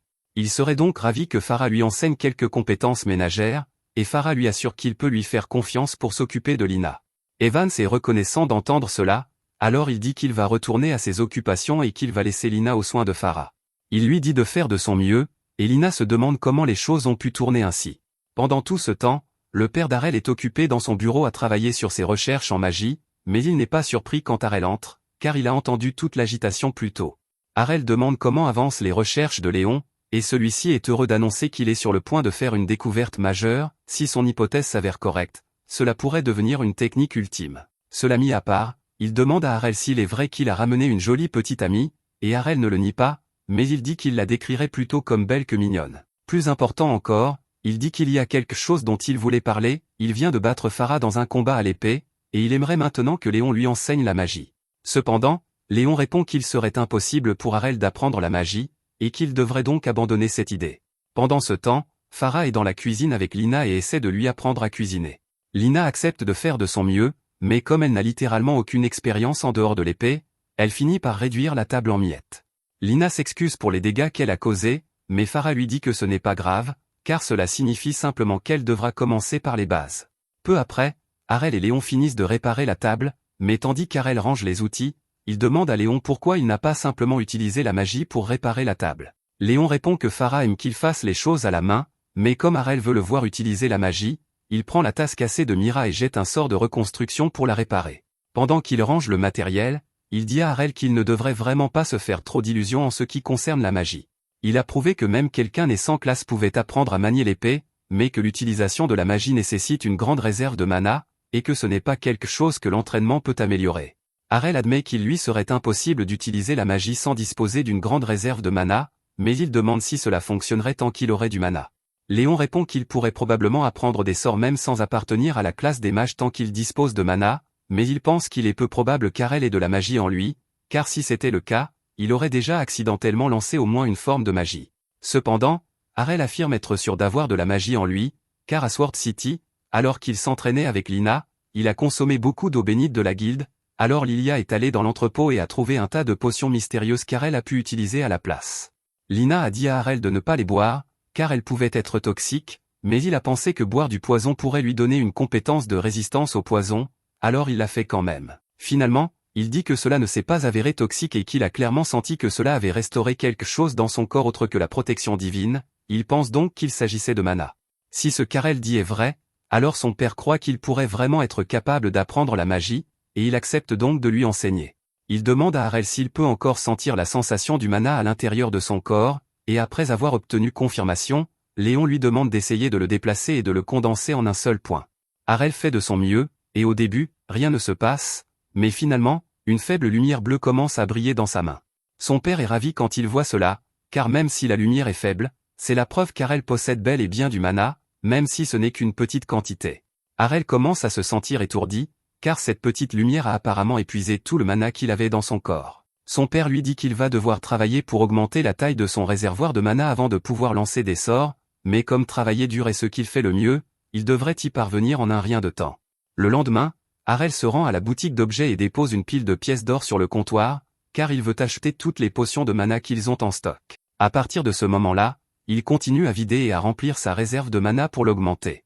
6 mois plus tard, la réserve de mana d'Harel a suffisamment augmenté pour lui permettre de maintenir une boule de mana, et son père le félicite pour son excellent travail, mais il reste encore beaucoup à faire, car le mana actuel d'Harel n'équivaut qu'à celui d'un enfant de 10 ans. Il tend à Harel un morceau de papier sur lequel est écrit un texte magique et lui explique que normalement, avec une classe de mage, le magiscript d'un sort particulier vous vient spontanément à l'esprit, mais comme Harel n'a aucune compétence, il va devoir mémoriser le magiscript de chaque sort qu'il veut lancer. Comme cela va être difficile, Léon suggère à Arel de se faire aider pour apprendre les bases dans la cité de la magie, mais il devra d'abord entraîner son mana pour atteindre le niveau requis pour y entrer. 3 ans ont passé, et Lina est devenue très douée pour les tâches ménagères grâce au conseil de Farah, ce dont elle lui est très reconnaissante. À ce moment-là, Lina et Farah entendent Mira pleurer, et quelques instants plus tard, celle-ci entre dans la cuisine avec un mot. Elle leur dit qu'elle est allée dans la chambre d'Arel plus tôt pour le réveiller, mais qu'à son arrivée, il était parti et qu'il ne restait qu'un mot. Tout le monde jette un œil au mot, qui dit mot pour mot, je pars pour la cité magique, je t'aime, Arel. Ils n'arrivent pas à croire qu'Arel soit parti sans même leur dire au revoir, et Mira est particulièrement blessée. Arel avait bien mentionné qu'il s'intéressait à la cité magique, il était donc inévitable qu'ils finissent par partir, mais cela rend Mira très triste, et Farah la réconforte en la serrant dans ses bras. Lina est également triste qu'Arel soit partie si brusquement, mais elle se rend compte qu'elle n'a pas le droit de se plaindre puisqu'elle a en quelque sorte fait la même chose à son père lorsqu'elle est partie pour la cité des épées, mais elle n'avait aucune idée à quel point cela pouvait être douloureux d'être abandonnée ainsi. Farah prend également Lina dans ses bras et lui dit qu'elle ferait mieux de ne pas disparaître à son tour, mais Lina n'a jamais eu l'intention de partir alors qu'elle a encore tant à apprendre de Farah. Farah est heureuse d'apprendre que Lina restera même si Arel est parti, mais même si elle ne s'inquiète pas particulièrement pour sa sécurité, elle aimerait que lui et sa sœur aînée Aster se soucient un peu plus des sentiments des autres. Pendant ce temps, Arel est déjà dans une calèche en route pour la ville de Magic, mais le cocher lui dit qu'il faudra encore 2 jours pour y arriver, il devra donc patienter. Le cocher dit à Arel qu'il est vraiment intrigué, car il y a 3 ans, il a fait sensation dans la ville des épées, puis il a disparu et est rentré chez lui immédiatement, et maintenant, il veut aussi aller dans la ville de Magic. Arel se rassied sur son siège, et l'enfant assis à côté de lui demande s'il se rend vraiment à la ville de la magie, car il semble un peu trop âgé pour postuler à l'institut de magie. À ce moment-là, la fille assise en face de lui crie à Keto d'arrêter d'être impoli, car Arel est clairement nul en magie et a probablement échoué plusieurs fois aux examens d'entrée de l'institut de magie, c'est pourquoi il revient aujourd'hui pour postuler à nouveau. Arel s'apprête à expliquer qu'il n'a en fait jamais passé l'examen d'entrée à l'institut de magie, mais Keto crie soudainement à Kufa que c'est elle qui est impolie, et les deux commencent à se disputer. La fille assise à côté d'eux, Colette, tente de les calmer, et Arel suppose qu'ils doivent tous être des sorciers se rendant à l'institut de magie, mais vu leur âge, ils n'ont probablement reçu leur don magique que quelques jours auparavant. Après avoir fini de se disputer avec Kufa, Keto se tourne vers Arel et se présente comme un mage rouge. Il demande ensuite à Arel quel type de magie il maîtrise, et celui-ci réfléchit un instant. Pendant qu'il apprenait auprès de son père, Léon lui a expliqué qu'il existe 6 types de magie, rouge, bleu, verte, jaune, blanche et noire, chacune ayant ses propres sorts associés. Normalement, un mage est limité au sort de sa couleur, mais Arel n'a pas cette restriction, alors Léon lui a enseigné les bases des 6 types de magie. Il dit donc à Keto qu'il n'est particulièrement doué dans aucun type de magie, car il n'appartient à aucune classe. Keto et les autres pensent qu'Arel se moque d'eux, car aucune personne sans classe ne voudrait se rendre dans la ville de la magie, mais Arel leur assure qu'il dit la vérité et sort même sa carte d'identité pour le prouver. Les enfants sont tous choqués lorsqu'ils réalisent qu'Arel n'appartient vraiment à aucune classe, et ils commencent tous à lui demander pourquoi il se donne la peine d'aller dans la ville magique alors que tout le monde sait que les perdants sans classe ne peuvent pas utiliser la magie. Arel a déjà eu cette conversation plusieurs fois, il n'est donc pas vraiment intéressé à leur expliquer la situation, mais avant que les enfants puissent en dire plus, ils entendent un rugissement terrifiant provenant de la forêt. Arel reconnaît le rugissement d'un roi troll, et les enfants sont tous terrifiés car ils ont entendu dire que les rois trolls sont extrêmement forts. Keto demande au conducteur de les emmener loin de là rapidement, mais malheureusement, le rugissement a tellement effrayé les chevaux qu'ils se sont évanouis sur place, et ils ne peuvent donc aller nulle part. Colette commence à paniquer parce qu'elle a peur de mourir, mais Keto et Kufa essaient de la calmer en lui disant qu'ils ont un plan. Il est vrai qu'un roi troll est puissant, mais au bout du compte, ce n'est qu'un troll, donc il doit être gros et lent. Cela signifie que leurs attaques magiques ont presque toutes les chances d'atteindre leur cible, donc tant qu'ils travaillent ensemble, ils devraient pouvoir le vaincre. À ce moment-là, un troll sort de la forêt et Colette perd immédiatement son sang-froid, mais Keto lui dit qu'ils doivent rester forts s'ils veulent vaincre le roi des trolls. Cependant, ce n'était pas le roi des trolls. Un instant plus tard, le roi des trolls chasse le troll avant de révéler son imposante silhouette. Toute la confiance que les enfants avaient en leur capacité à vaincre cette créature s'évapore instantanément, car ils savent qu'aucune de leurs magies n'est assez puissante pour vaincre une telle créature. Cependant, même si ses jambes tremblent comme de la gelée, Keto se tient debout et sort sa baguette, car il refuse de mourir sans se battre. Il concentre toute son énergie magique dans une seule attaque et lance une boule de feu sur le roi des trolls. Il faut reconnaître que Keto a au moins fait quelque chose, mais même si son tir a touché sa cible de plein fouet, il n'a fait que brûler légèrement la peau du troll, ce qui ne fait que le rendre plus furieux. Pour aggraver les choses, Keto est complètement à court de magie, il ne peut donc même pas multiplier les attaques pour infliger des dégâts cumulatifs. Cependant, juste au moment où le troll s'apprête à dévorer les enfants, Arel lui lance un sort d'explosion, le réduisant en cendres en un instant, tout comme Bakugo l'aurait fait à Rezi. Arel se rend compte qu'il aurait probablement dû utiliser un peu moins de puissance pour cette attaque, car il a un peu exagéré, mais personne n'a été blessé, donc tout s'est bien terminé.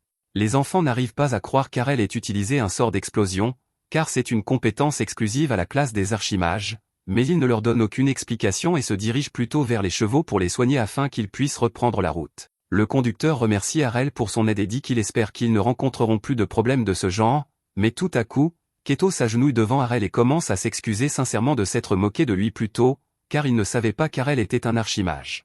Arel le corrige et lui dit qu'il n'est pas un maître de la magie, mais cela n'empêche pas Keto de lui demander de devenir son élève. Arel lui dit qu'il n'est vraiment pas un maître et sort à nouveau sa carte d'identité pour leur montrer qu'il n'appartient toujours à aucune classe, mais Kufa dit que la carte doit être fausse et qu'il doit cacher son identité pour une raison quelconque. Arel tente désespérément de les corriger, mais rien de ce qu'il dit ne parvient à convaincre leurs petits esprits, alors ils décident de laisser tomber et remontent dans la calèche afin qu'ils puissent poursuivre leur voyage vers la ville de la magie.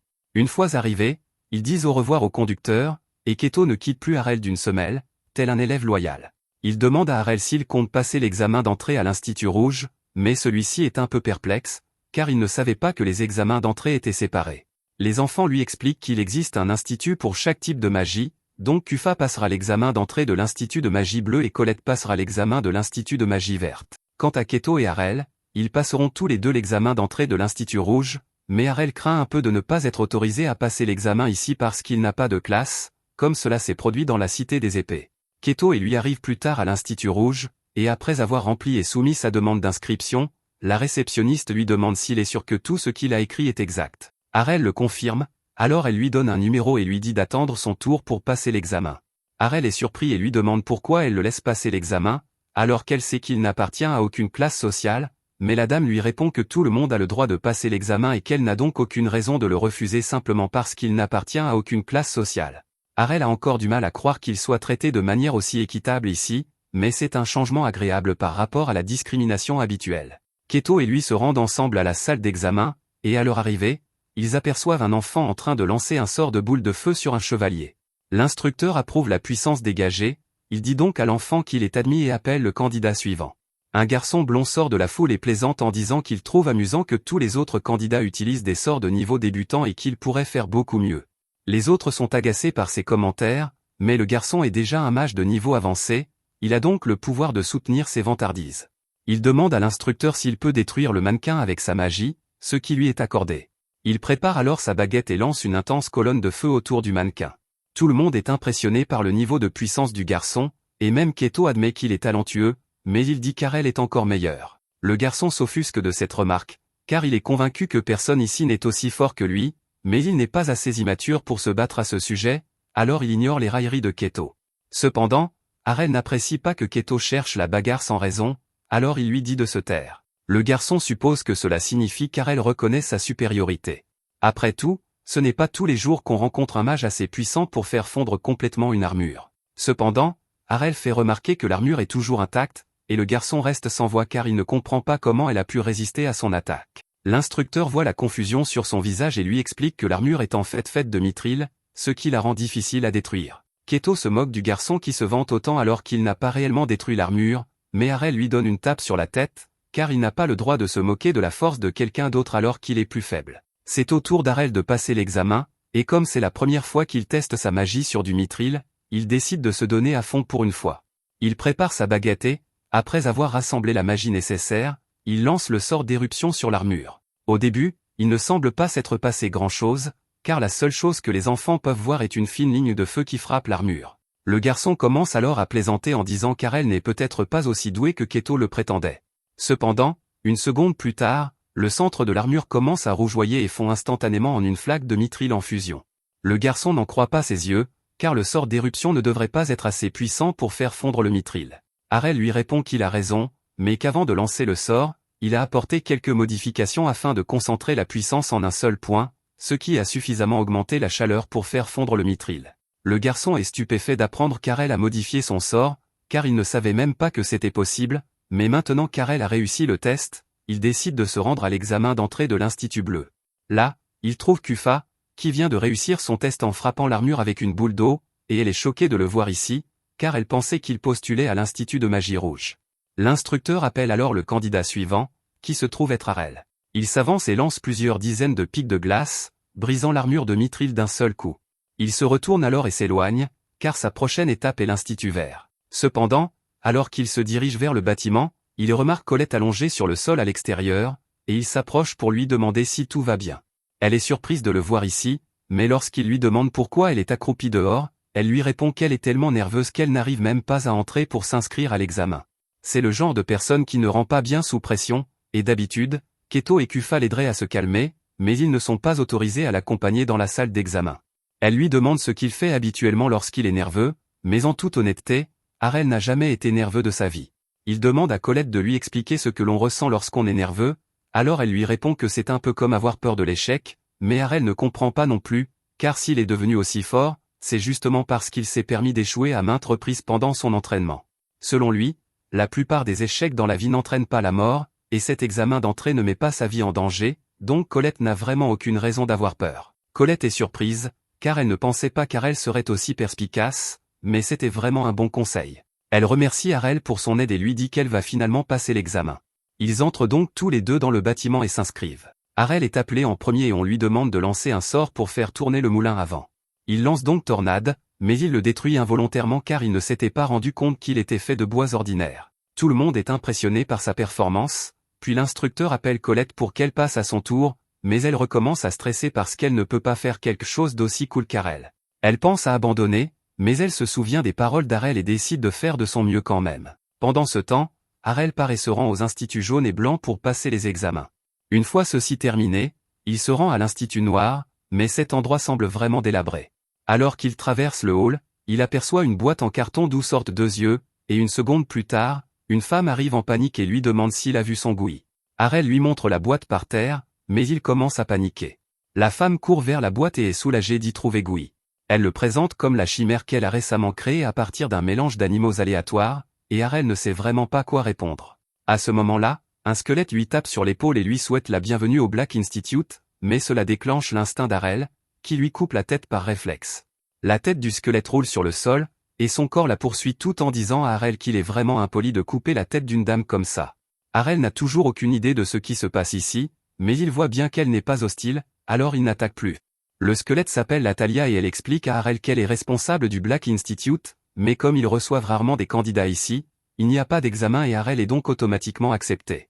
La situation s'est avérée plus étrange qu'il ne l'aurait imaginé, mais le bon côté des choses, c'est qu'il a atteint son objectif d'être admis dans les 6 instituts. Harel retrouve ensuite les enfants et leur annonce qu'il a terminé tous ses examens, mais ils sont stupéfaits d'apprendre qu'il possède des cartes d'étudiants des 6 écoles de magie. Keto ignorait qu'il était possible d'être accepté dans plusieurs établissements, mais apparemment, les 6 écoles de magie ne partagent pas leurs informations sur les étudiants entre elles, et aucune d'entre elles ne sait donc car elles mènent plusieurs activités de front.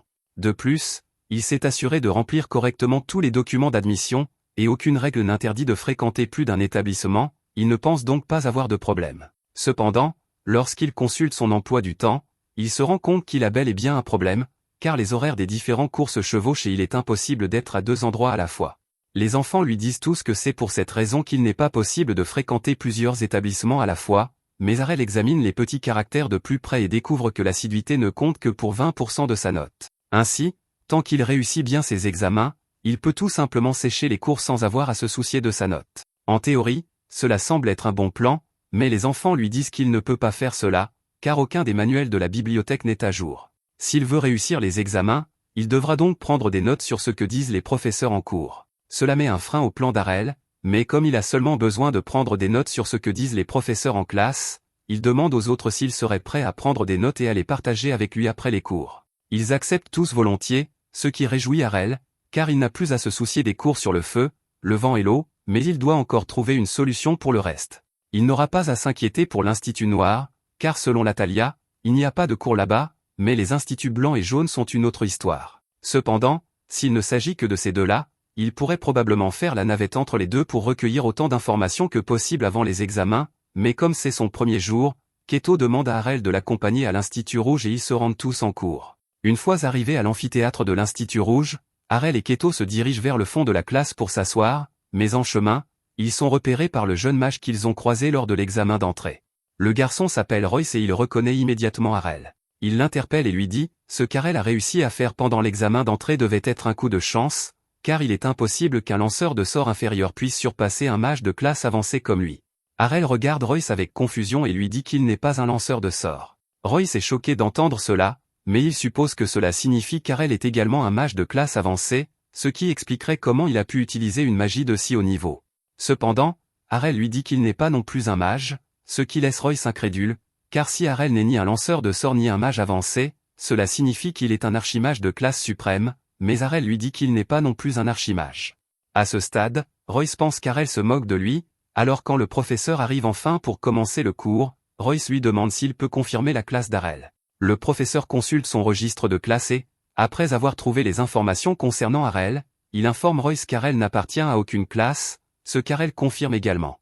Royce est sans voix, car il n'arrive pas à croire que la personne qu'il a surpassée lors de l'examen puisse être sans classe, mais Keto lui dit qu'il finira par s'habituer à toutes les choses anormales qu'Harel parvient à accomplir. Il est temps que le cours commence, alors le professeur demande à tout le monde de s'asseoir et d'ouvrir leur manuel, car aujourd'hui, ils vont étudier les subtilités de la magigraphie. Keto a du mal à suivre tous les magiscripts compliqués que le professeur écrit au tableau, mais Harel, en revanche, a déjà tout appris sur le magiscript grâce à son père, donc c'est facile pour lui. Cependant, il se demande pourquoi le professeur se donne la peine de donner un cours sur ce sujet, car il pensait que tous ceux qui suivaient des cours de magie avaient automatiquement les informations nécessaires sur le magiscript téléchargées dans leur cerveau. Comme s'ils pouvaient lire dans les pensées d'Harel, le professeur s'adresse à la classe et leur explique que même s'il est vrai que beaucoup d'entre eux sont déjà capables de lancer des sorts automatiquement grâce à leurs compétences, il est tout de même important de comprendre les principes fondamentaux du magiscript qui se cachent derrière les sorts, car cela permet d'améliorer leur efficacité. De plus, si vous êtes suffisamment avancé, vous pourriez même être capable de modifier les paramètres d'un sort pour obtenir un effet différent. Dès qu'Harel entend cela, il se rend compte que cela ressemble exactement à ce qu'il a fait lors de l'examen d'entrée, mais il ne savait pas que c'était une compétence aussi avancée, car son père le faisait tout le temps comme si ce n'était pas grand-chose. Après ce premier cours, Harel passe la moitié de la journée à essayer les cours des autres instituts, mais aucun d'entre eux ne lui offre vraiment grand-chose. Cependant, le cours du jour à l'Institut Vert porte sur la magie du vol, et Harel est très intéressé car il n'a jamais essayé cela auparavant. Colette est surprise qu'Harel ne sache pas encore voler, alors qu'il est capable d'utiliser une magie aussi avancée, mais c'est une longue histoire. Il a essayé plusieurs fois de demander à son père de lui apprendre à voler, mais Lyon a une peur bleue des hauteurs, il a donc catégoriquement refusé d'utiliser toute magie impliquant le vol. Une fois l'heure de la leçon venue, l'instructeur demande à tout le monde de s'éparpiller et d'imaginer qu'il chevauche un courant d'air ascendant pour décoller. En suivant ce conseil, il devrait être assez facile de s'envoler, à condition de posséder déjà une compétence de vol permettant de gérer la plupart des sorts, mais dans le cas d'Harel, il doit tout faire manuellement, donc le conseil de l'instructeur lui est pratiquement inutile. Il regarde Colette, qui ne semble avoir aucune difficulté à suivre les instructions et à décoller, mais il faut beaucoup de pratique pour trouver son équilibre une fois dans les airs, et elle finit par retomber peu après, mais elle est sûre qu'elle finira par y arriver. Cependant, Harel doit encore trouver comment s'élever dans les airs. Comme tout le monde semble imaginer un courant ascendant pour s'élever dans les airs, Harel se demande s'il peut créer le même effet en lançant une tornade à ses pieds. Il décide d'essayer, mais l'instant d'après, il est propulsé à des centaines de mètres dans les airs et s'écrase violemment au sol. Colette se précipite pour s'assurer qu'Harel va bien et il lui dit qu'il va bien, mais qu'il doit vraiment ajuster la puissance de la tornade la prochaine fois. À ce moment-là, un autre élève s'approche pour montrer à quel point il est doué pour voler. Harel et Colette sont impressionnés par son niveau, et il se met à se vanter d'avoir entraîné ses compétences de vol depuis qu'il est devenu magicien et de n'avoir encore perdu aucune course. Harel demande à l'enfant ce qu'il entend par « course », et Colette explique qu'il s'agit d'une compétition sportive où les participants doivent voler à travers un parcours pour gagner. Harel trouve cela amusant et dit qu'il participera à la prochaine course, mais l'enfant lui répond qu'il ne peut pas participer s'il ne sait pas voler. Harel dit qu'il continuera à s'entraîner jusqu'à ce qu'il y arrive, mais l'enfant lui répond qu'il n'aura pas assez de temps pour cela. La prochaine course aura lieu dans 2 mois, et même si flotter est facile, apprendre à voler nécessite au moins 6 mois d'entraînement, il n'a donc aucune chance. Le garçon n'essaie pas nécessairement d'être méchant, mais il pense simplement qu'il est impossible qu'Harel maîtrise le vol en moins de 2 mois, alors il lui dit de se concentrer plutôt sur la course de l'année prochaine. Le garçon s'envole alors, et Colette demande à Harel s'il va attendre la course de l'année prochaine, mais il pense que 2 mois sont largement suffisants pour apprendre à voler. Quelques semaines plus tard, Colette, Kufa et Keto sont tous de retour à l'école après la tombée de la nuit, et Keto se demande pourquoi les autres lui ont demandé de venir ici.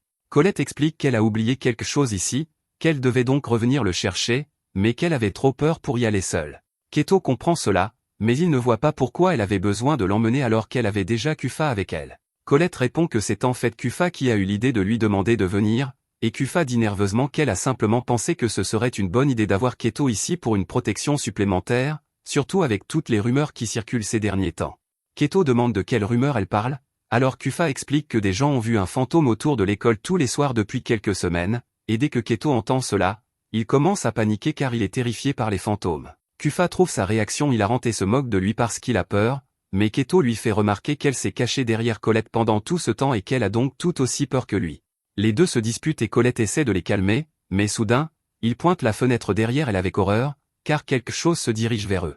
Avant que Colette n'ait le temps de réagir, la silhouette ouvre la fenêtre et lui couvre la bouche.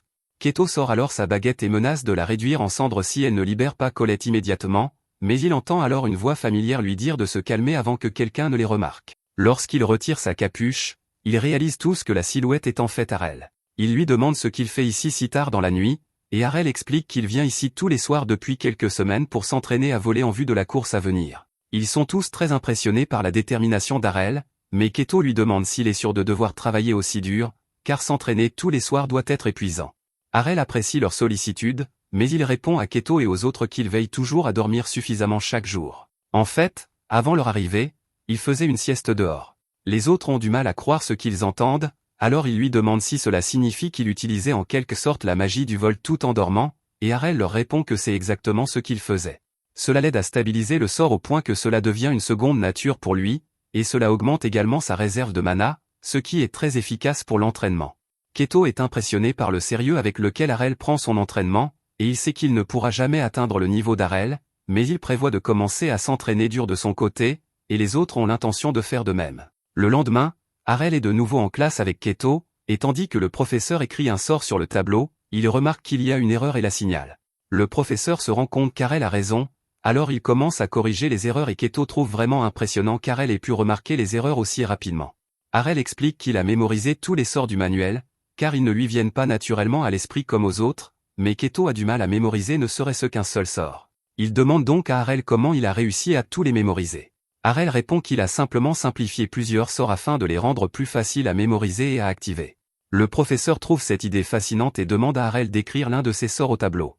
Harel s'exécute sans hésiter, et après avoir inspecté son travail, le professeur confirme que le sort simplifié fonctionnera, mais il remarque qu'Harel a supprimé toutes les mesures de sécurité du sort, ce qui présente un risque d'explosion en cas d'erreur. Harel est conscient du risque, mais il peut encaisser une ou deux explosions, il ne voit donc pas l'intérêt de perdre du temps avec des mesures de sécurité. Malgré l'imprudence apparente d'Harel, le professeur se rend compte qu'il maîtrise parfaitement la magie des sorts et lui demande s'il souhaite passer l'examen de promotion pour passer en deuxième année. Harel aime cette idée et accepte de passer l'examen, mais Royce lève alors la main et dit qu'il souhaite également y participer. Le professeur ne voit aucune raison de l'en empêcher, et ils se rendent tous ensemble sur le lieu de l'examen.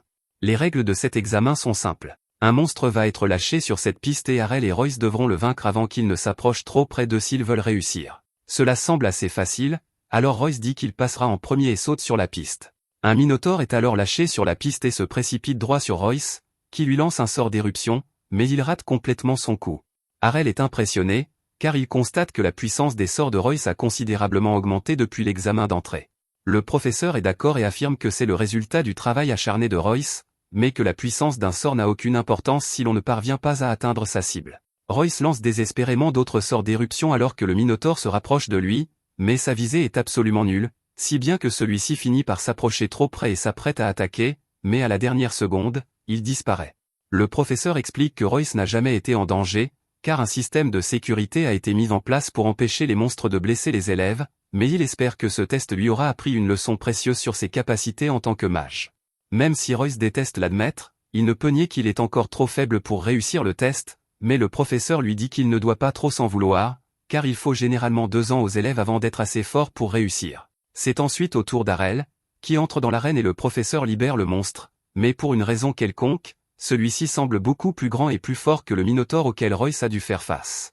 À ce moment-là, l'un des autres instructeurs vient avertir Braza qu'une erreur a été commise et qu'un Minotaure supérieur a été accidentellement mélangé aux Minotaures ordinaires utilisés pour l'examen. Braza se rend compte que cela pourrait être dangereux, car un Minotaure supérieur pourrait être capable de briser leur système de sécurité. Il avertit donc Harel de sortir de là, mais celui-ci répond que tout va bien, car il est sûr de pouvoir le vaincre. Il crée 2 javelots de feu et les lance sur le monstre, mais celui-ci est trop agile pour se laisser toucher par une attaque frontale et les évite facilement en sautant par-dessus. Cependant, Harel avait déjà prévu cela, il fait donc tourner les javelots en plein vol et frappe le Minotaure dans le dos, ce qui lui laisse suffisamment de temps pour l'incinérer avec son sort d'éruption modifié. Harel a ainsi réussi l'examen de promotion, et plus tard dans la journée, Keto raconte à tout le monde à quel point Harel était génial, mais Kufa remarque qu'il semble contrarié pour une raison quelconque. Elle lui demande donc ce qui ne va pas. Harel répond qu'il n'a été autorisé à passer l'examen de promotion plus tôt que prévu que parce que le professeur l'avait recommandé, mais que cette promotion ne s'applique qu'au sein de l'Institut Rouge. Il doit donc maintenant trouver un moyen de convaincre les professeurs des autres écoles de faire de même. Pendant ce temps, Lina est toujours chez Harel, où elle apprend auprès de Farah, et elle s'attaque à la partie la plus angoissante de la cuisine, essayer de ne pas sursauter après avoir plongé des aliments dans une poêle remplie d'huile bouillante. De retour dans la cité magique, Harel se rend à l'Institut Bleu afin de demander à l'instructeur de le laisser passer l'examen de promotion. Elle le repousse et lui dit que l'examen n'a lieu qu'une fois par an, mais il lui fait remarquer que le règlement stipule qu'il est autorisé à le passer plus tôt à condition qu'un professeur le recommande. L'instructrice ne peut pas nier cela, alors elle lui dit qu'elle envisagera de le recommander pour l'examen, mais seulement s'il commence à prendre les cours au sérieux. Cependant, cela ne suffit pas à Harel, car s'il souhaite passer l'examen plus tôt, c'est justement pour éviter d'avoir à suivre une série de cours inutiles. L'instructrice est profondément offensée car elle considère ces cours comme inutiles, mais il lui explique qu'il ne voulait pas dire cela, mais simplement qu'il est trop avancé pour rester bloqué à apprendre les bases et qu'il souhaite passer au niveau supérieur. L'instructrice prend cela comme un défi personnel et dit à Harel qu'il ferait mieux d'être prêt à prouver qu'il est vraiment trop avancé pour son cours, ce qui lui semble être une bonne nouvelle. L'instructrice Angle l'emmène dans la zone d'examen tandis que Kufa observe depuis les gradins. Elle s'inquiète un peu car elle aille trop loin en défiant Angle, car celle-ci est sur le point de devenir archimage. Le test auquel Harel a accepté de se soumettre est un combat simulé entre lui et Angle, dont les règles sont simples, les attaques physiques sont interdites, et si Harel parvient à épuiser toute la protection divine de Angle avec sa magie, alors il gagne. Harel dit qu'il comprend, et pour s'en assurer, il demande si elle lui permettra de passer l'examen de promotion une fois qu'il aura terminé son petit test. Angle le confirme, mais elle n'arrive pas à croire car elle pense vraiment avoir ce qu'il faut pour vaincre un instructeur de l'Institut dans un duel magique. Elle prévoit de lui montrer la véritable différence entre les capacités d'un professeur et celles d'un élève comme lui. Dès que le combat commence, elle lance une énorme tempête de glace sur Harel, le congelant dans un bloc de glace. Angle lève alors les yeux vers Kufa et lui dit de prendre note de cela, car dans un duel, la meilleure façon de gagner est de lancer un sort puissant dès le début pour immobiliser son adversaire avant qu'il ne puisse réagir. Cependant, à la grande surprise de Angle, quelques instants plus tard, Harel brise sa glace d'un coup de poing, et il s'avère qu'il a en fait bloqué sa tempête de glace en érigeant 4 boucliers de glace, de sorte qu'il n'a jamais été gelé. Angle est impressionné car elle ait pu réagir à temps pour contrer son sort, mais cela ne suffit pas à lui faire reconnaître son talent. C'est maintenant au tour d'Harel d'agir, il lance donc une douzaine de pics de glace. Angle trouve amusant qu'il utilise un sort aussi basique pour l'attaquer, mais Harel passe à la vitesse supérieure et fait apparaître 50 pics de glace supplémentaires, ce qui amène Angle à réaliser qu'il est peut-être plus talentueux qu'elle ne le pensait. Cependant, cela ne signifie pas qu'elle pense qu'Harel est meilleur qu'elle, et pour le prouver, elle lance ses propres pics de glace pour annuler ceux créés par Harel. Elle dit qu'elle pourrait facilement en créer 2 fois plus, et Harel décide de relever le défi. Il double donc le nombre de pics de glace qu'il a créés. Angle fait de même, mais Harel crée alors 100 pics supplémentaires à sa gauche, à sa droite et derrière elle. Angle se rend immédiatement compte qu'elle ne peut pas rivaliser seule avec un nombre aussi important, alors elle change de tactique et lance un mur de glace pour se protéger. Les pics de glace d'Harel frappent tous avec une force incroyable, et elle est étonnée qu'il soit capable de soutenir une attaque comme celle-ci, même si contrôler autant de pics à la fois consomme une quantité incroyable de mana, mais elle est convaincue que ses boucliers tiendront le coup. En fait, il semble que tous les pics de glace d'Harel rendent son mur de glace plus épais, elle n'a donc même plus besoin de se soucier de maintenir le mur avec son mana. Finalement, Harel cesse son assaut de pics de glace et déclare qu'il est temps pour lui de lancer son attaque finale. Angle pense qu'il doit être délirant, car il est impossible qu'il puisse briser un mur de glace aussi épais, mais Harel lui dit qu'il a intentionnellement utilisé sa glace pour épaissir ses murs et qu'elle ne l'a peut-être pas remarqué, mais qu'elle n'a actuellement aucune protection contre les attaques aériennes. Harel fait immédiatement apparaître un glaçon au-dessus d'elle, et Angle est stupéfaite, car elle ne pensait pas qu'il aurait encore assez de mana pour lancer un autre sort aussi rapidement. Elle cherche frénétiquement un moyen d'esquiver l'attaque, mais elle est complètement encerclée. Sa seule option est donc d'essayer de bloquer le haut avec un bouclier de glace, mais la puissance du sort d'Arel est trop forte pour elle et elle finit par être submergée. Plus tard dans la journée, Arel retrouve les autres, et Kufa leur raconte son combat contre Angle. Comme il a prouvé sa force face à elle, Angle lui a dit qu'il pouvait passer l'examen et passer directement en deuxième année. Cela règle la question de sa promotion à l'Institut Bleu, et il décide ensuite de se rendre à l'Institut Vert pour faire la même demande, mais l'instructrice lui dit qu'elle ne peut rien faire. Arel demande pourquoi, puisque les autres instituts ont autorisé un examen de promotion anticipé à condition qu'un instructeur le recommande, mais elle répond à Arel que tous les instituts ne partagent pas les mêmes règles et qu'ici, ils sont très stricts en matière de procédure lorsqu'il s'agit d'examen de promotion. Cela dit, elle a trouvé une trace d'une autorisation personnelle du directeur permettant à des élèves exceptionnels de sauter une classe, et Arel pense que cela pourrait être sa chance, mais l'instructrice lui dit qu'il ferait mieux de ne pas aller déranger le directeur pour le moment, car il est très occupé et n'a pas le temps de rencontrer des élèves individuellement, et que s'il l'interrompait alors qu'il est en train de s'occuper d'affaires importantes pour l'école, cela pourrait être un motif d'expulsion. Arel ne veut vraiment pas prendre ce risque, car d'après ce qu'il comprend, entrer en contact avec le directeur est le seul moyen pour lui d'obtenir une promotion. Il demande à l'instructrice si cela ferait une différence s'il démontrait ses compétences en magie du vent dès maintenant, mais elle lui répond que cela est également contraire aux règles, et qu'il n'a donc pas de chance. C'est alors que Colette intervient et dit qu'elle a une idée, car la course aérienne approche et que, selon la tradition, le vainqueur de la course reçoit les félicitations du directeur de l'école. Cela signifie que si Arel parvient à remporter la course, il aura fait ses preuves auprès du directeur, ce qui pourrait suffire à lui obtenir la promotion qu'il souhaite. L'instructeur admet que le plan de Colette pourrait fonctionner, mais la course aérienne compte plus de 300 participants chaque année, il n'y a donc aucune garantie qu'Arel remporte la victoire. Cependant, il est certain qu'il sera capable de gagner, car il a beaucoup travaillé sa magie de vol. Le jour de la course, Arel s'élance sur le parcours sous les acclamations des autres, mais quelques instants plus tard, le garçon qu'il avait défié quelques mois auparavant fait son apparition. Il s'appelle Skyke et affirme qu'il va facilement remporter la course, mais Arel répond qu'il compte bien gagner à sa place. Skyke est offensé qu'un garçon qui, il y a quelques semaines à peine, arrivait à peine à décoller, pense pouvoir le battre dans la course. Il dit à Arel qu'il s'est entraîné au vol bien plus longtemps que n'importe qui d'autre ici, et qu'il n'y a donc aucune chance qu'Arel gagne. À ce moment-là, l'annonceur Grigg attire l'attention de tout le monde et leur annonce que la course aérienne est sur le point de commencer. Le parcours commence ici, au Green Institute, passe par la porte principale de la ville magique, fait le tour de la ville avant de revenir ici.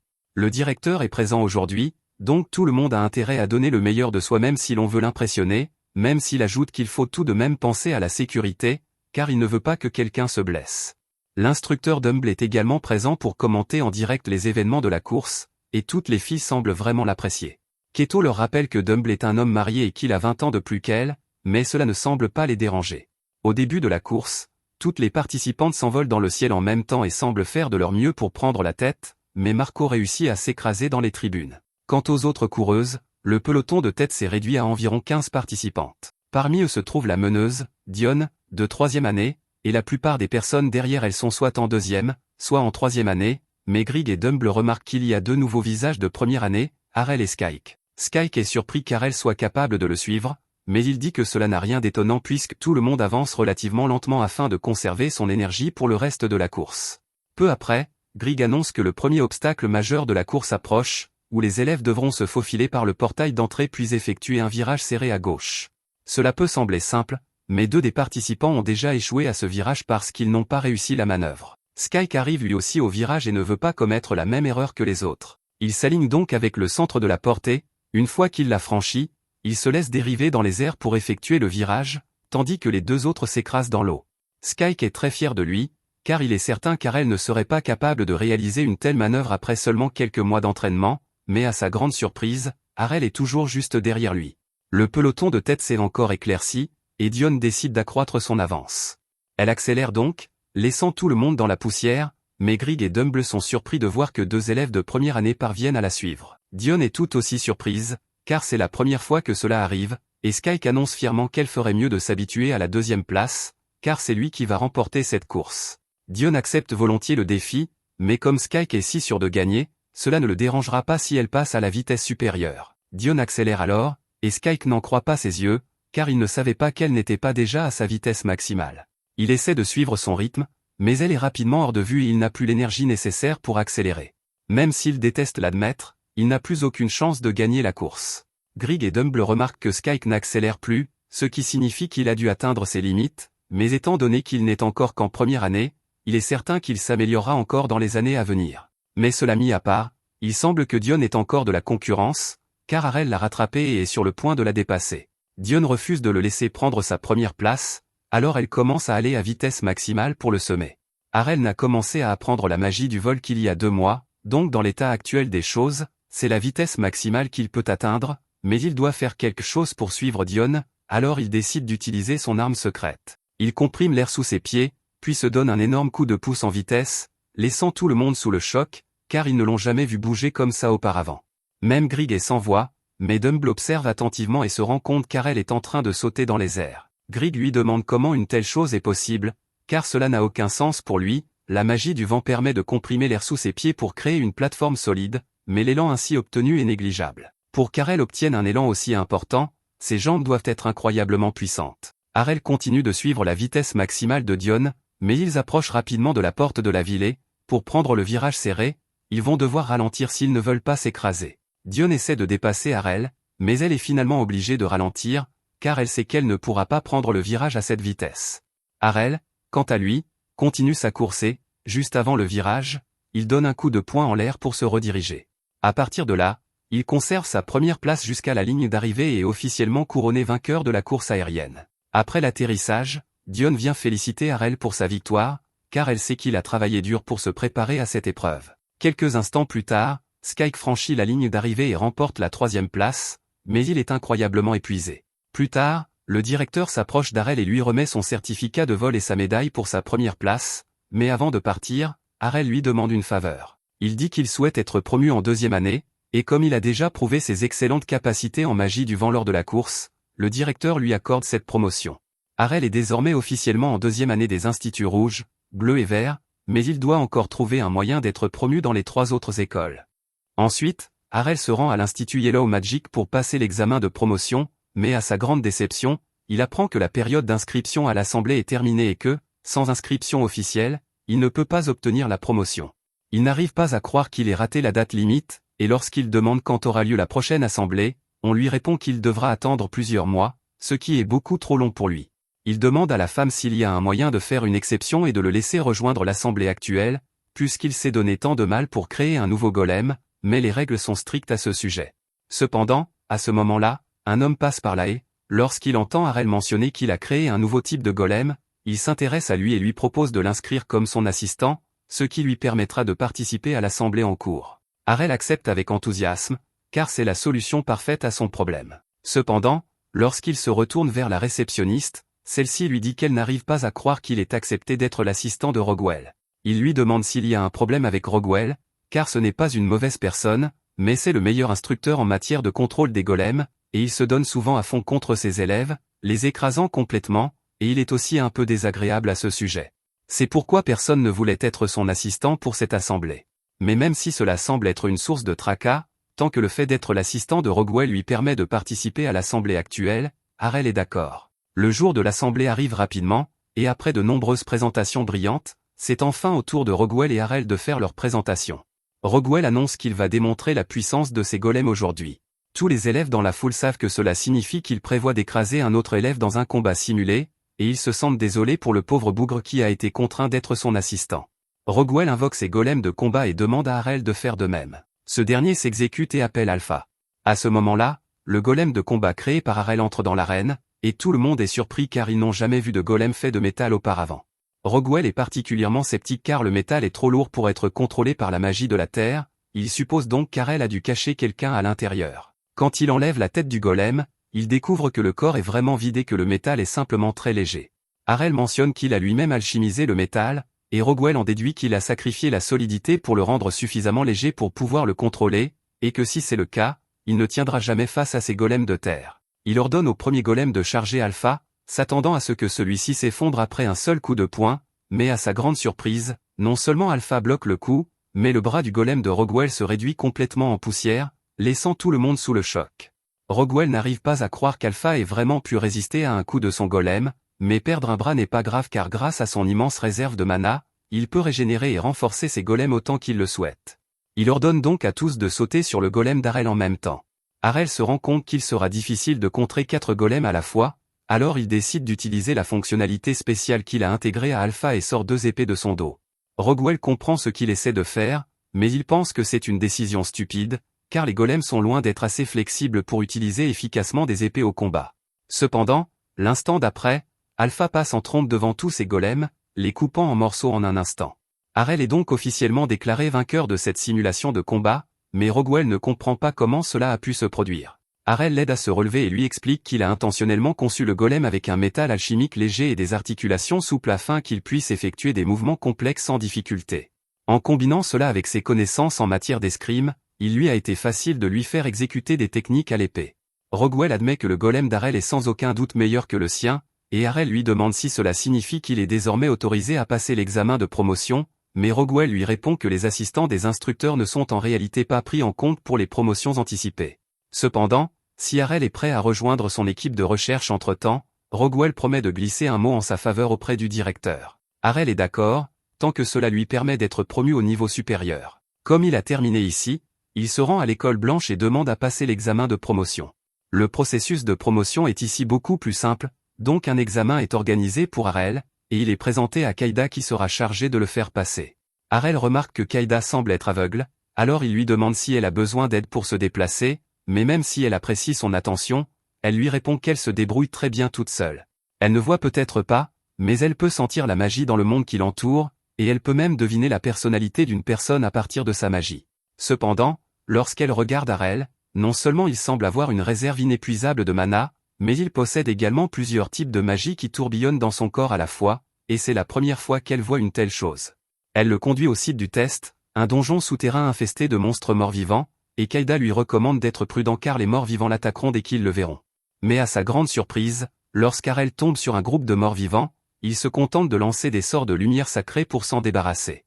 Il continue ensuite à s'enfoncer dans le donjon, mais Kaïda lui dit d'attendre, car le test consistait en fait à vaincre les morts-vivants près de l'entrée, et il l'a donc déjà réussi. De plus, elle lui dit que s'il continue à lancer des sorts comme ça, il va finir par épuiser sa magie tôt ou tard, mais Harel lui répond qu'il n'a utilisé qu'environ 1% de sa magie totale. Quoi qu'il en soit, Kaïda dit qu'il devrait commencer à retourner vers l'entrée, mais en chemin, Harel remarque quelque chose qui se cache dans le coin, alors il lui lance un rayon de lumière sacrée, et il s'avère qu'il y avait un mort-vivant caché là. Kaïda se rend compte qu'il doit s'agir d'un mort-vivant de haut niveau s'il a réussi à cacher sa présence, mais Harel s'en moque, alors il interrompt le mort-vivant en plein discours et le frappe avec un sort de croix sacrée pour s'en débarrasser. Il demande ensuite à Kaïda de se dépêcher afin qu'il puisse commencer à remplir les papiers pour sa promotion, mais Kaïda a encore beaucoup à digérer car elle n'arrive pas à croire ce qu'Harel vient de faire. D'après ce qu'elle a pu percevoir, cette créature était un mort-vivant, et un monstre avancé. Harel admet qu'il semblait un peu différent puisqu'il était capable de parler, mais il n'y a pas prêté beaucoup d'attention. Kaïda demande alors à Harel où il a appris à utiliser le sort de la Sainte Croix, car il s'agit d'un sort de haut niveau que seuls les exorcistes experts dotés d'un talent incroyable sont capables d'utiliser, mais Harel l'a toujours considéré comme un rayon sacré légèrement plus puissant, et il ne voit donc pas ce qu'il a de si spécial. Il ne reste plus que l'Institut de magie noire, mais il s'avère qu'il n'y a pas d'examen de promotion ici. Harel décide de passer son temps à lire. Latalia finit par arriver et il lui demande pourquoi il n'y a pas d'examen de promotion ici.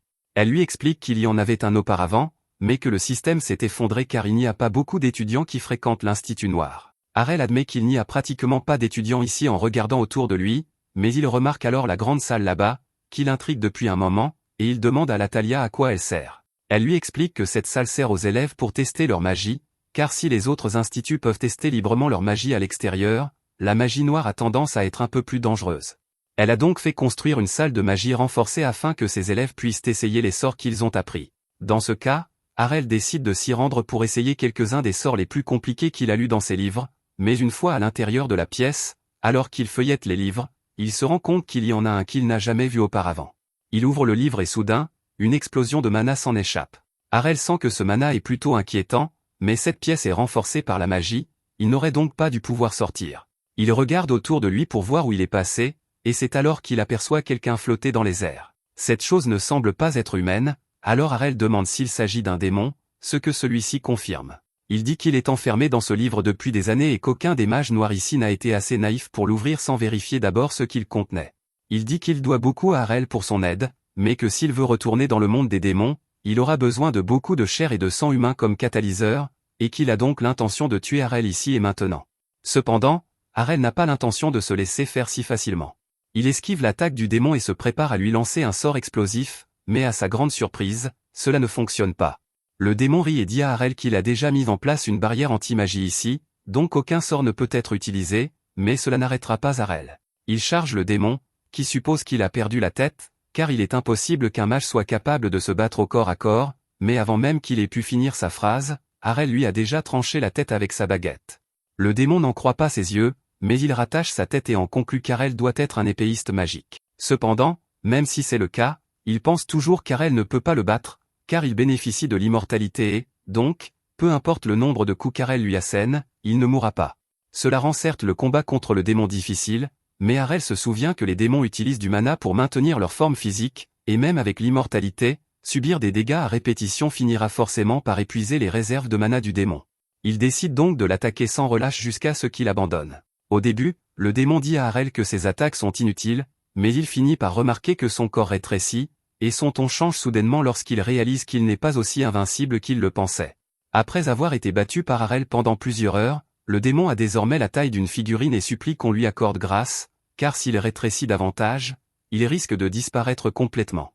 Harel décide qu'il a suffisamment malmené le démon pour la journée et accepte de le laisser partir, mais pas avant de lui avoir apposé un sceau d'asservissement sur la poitrine. Le démon se met immédiatement à protester, car il ne veut pas servir un simple humain, mais le sceau est déjà actif et lui inflige une douleur intense chaque fois qu'il tente de se rebeller contre Harel. Il n'a donc d'autre choix que de lui obéir. 6 mois plus tard, les directeurs des 6 écoles se réunissent pour discuter du nouveau budget pour l'année à venir, mais le directeur de l'Institut Noir se lève en rage, car il estime qu'il n'est pas juste que son budget soit réduit de 60%, car il ne pourra mener aucune recherche digne de ce nom avec un tel montant.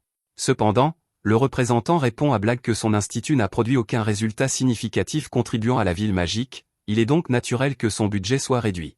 Tous les autres directeurs se moquent de blague et le traitent d'excentrique pour avoir consacré autant de temps à la magie noire. Le directeur de l'Institut Blanc tente même de convaincre le représentant de la ville d'envisager d'interdire complètement la magie noire, mais celui-ci répond qu'il n'en a pas l'intention.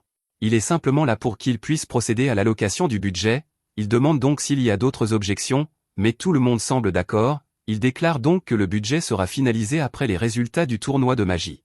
Tous les directeurs se lèvent pour partir, mais Blague reste figé sur place, car il n'arrive pas à croire que le budget de son institut soit réduit d'autant. Le représentant lui dit que le fait de le fusiller du regard ne résoudra pas son problème et que s'il veut vraiment augmenter le budget de son institut, il doit prouver la valeur de la magie noire lors du tournoi de magie. En fait, si l'Institut Noir parvient à gagner, il promet de ne pas réduire du tout le budget de l'Institut Noir, mais seulement si l'Institut Noir parvient à gagner. Le même jour, Harel et ses amis se promènent dans les rues, et ils se demandent pourquoi tout le monde installe autant de décorations. Kufa n'arrive pas à croire qu'Harel n'ait pas encore entendu parler du festival, alors qu'il s'agit de l'un des plus grands événements organisés dans la cité magique. Harel n'a jamais vraiment prêté attention à ce genre de festivités, mais il a entendu parler du tournoi de l'Institut, qui est l'événement principal du festival. En fait, tous les directeurs d'école lui ont demandé de participer à la section réservée aux débutants, mais il n'a pas encore décidé quelle école il souhaite représenter. Il les rencontrera donc demain matin pour en discuter. Pendant ce temps, cette nuit-là, dans une tentative désespérée de s'assurer la victoire au tournoi, Blague passe beaucoup de temps à créer un cercle magique qui le relie au royaume des démons, et à partir de là, il invoque un démon de haut niveau connu sous le nom de Gluttony. Il a l'intention de l'utiliser pour prouver l'utilité de la magie noire, mais soudain, le slime le trahit et l'avale tout entier.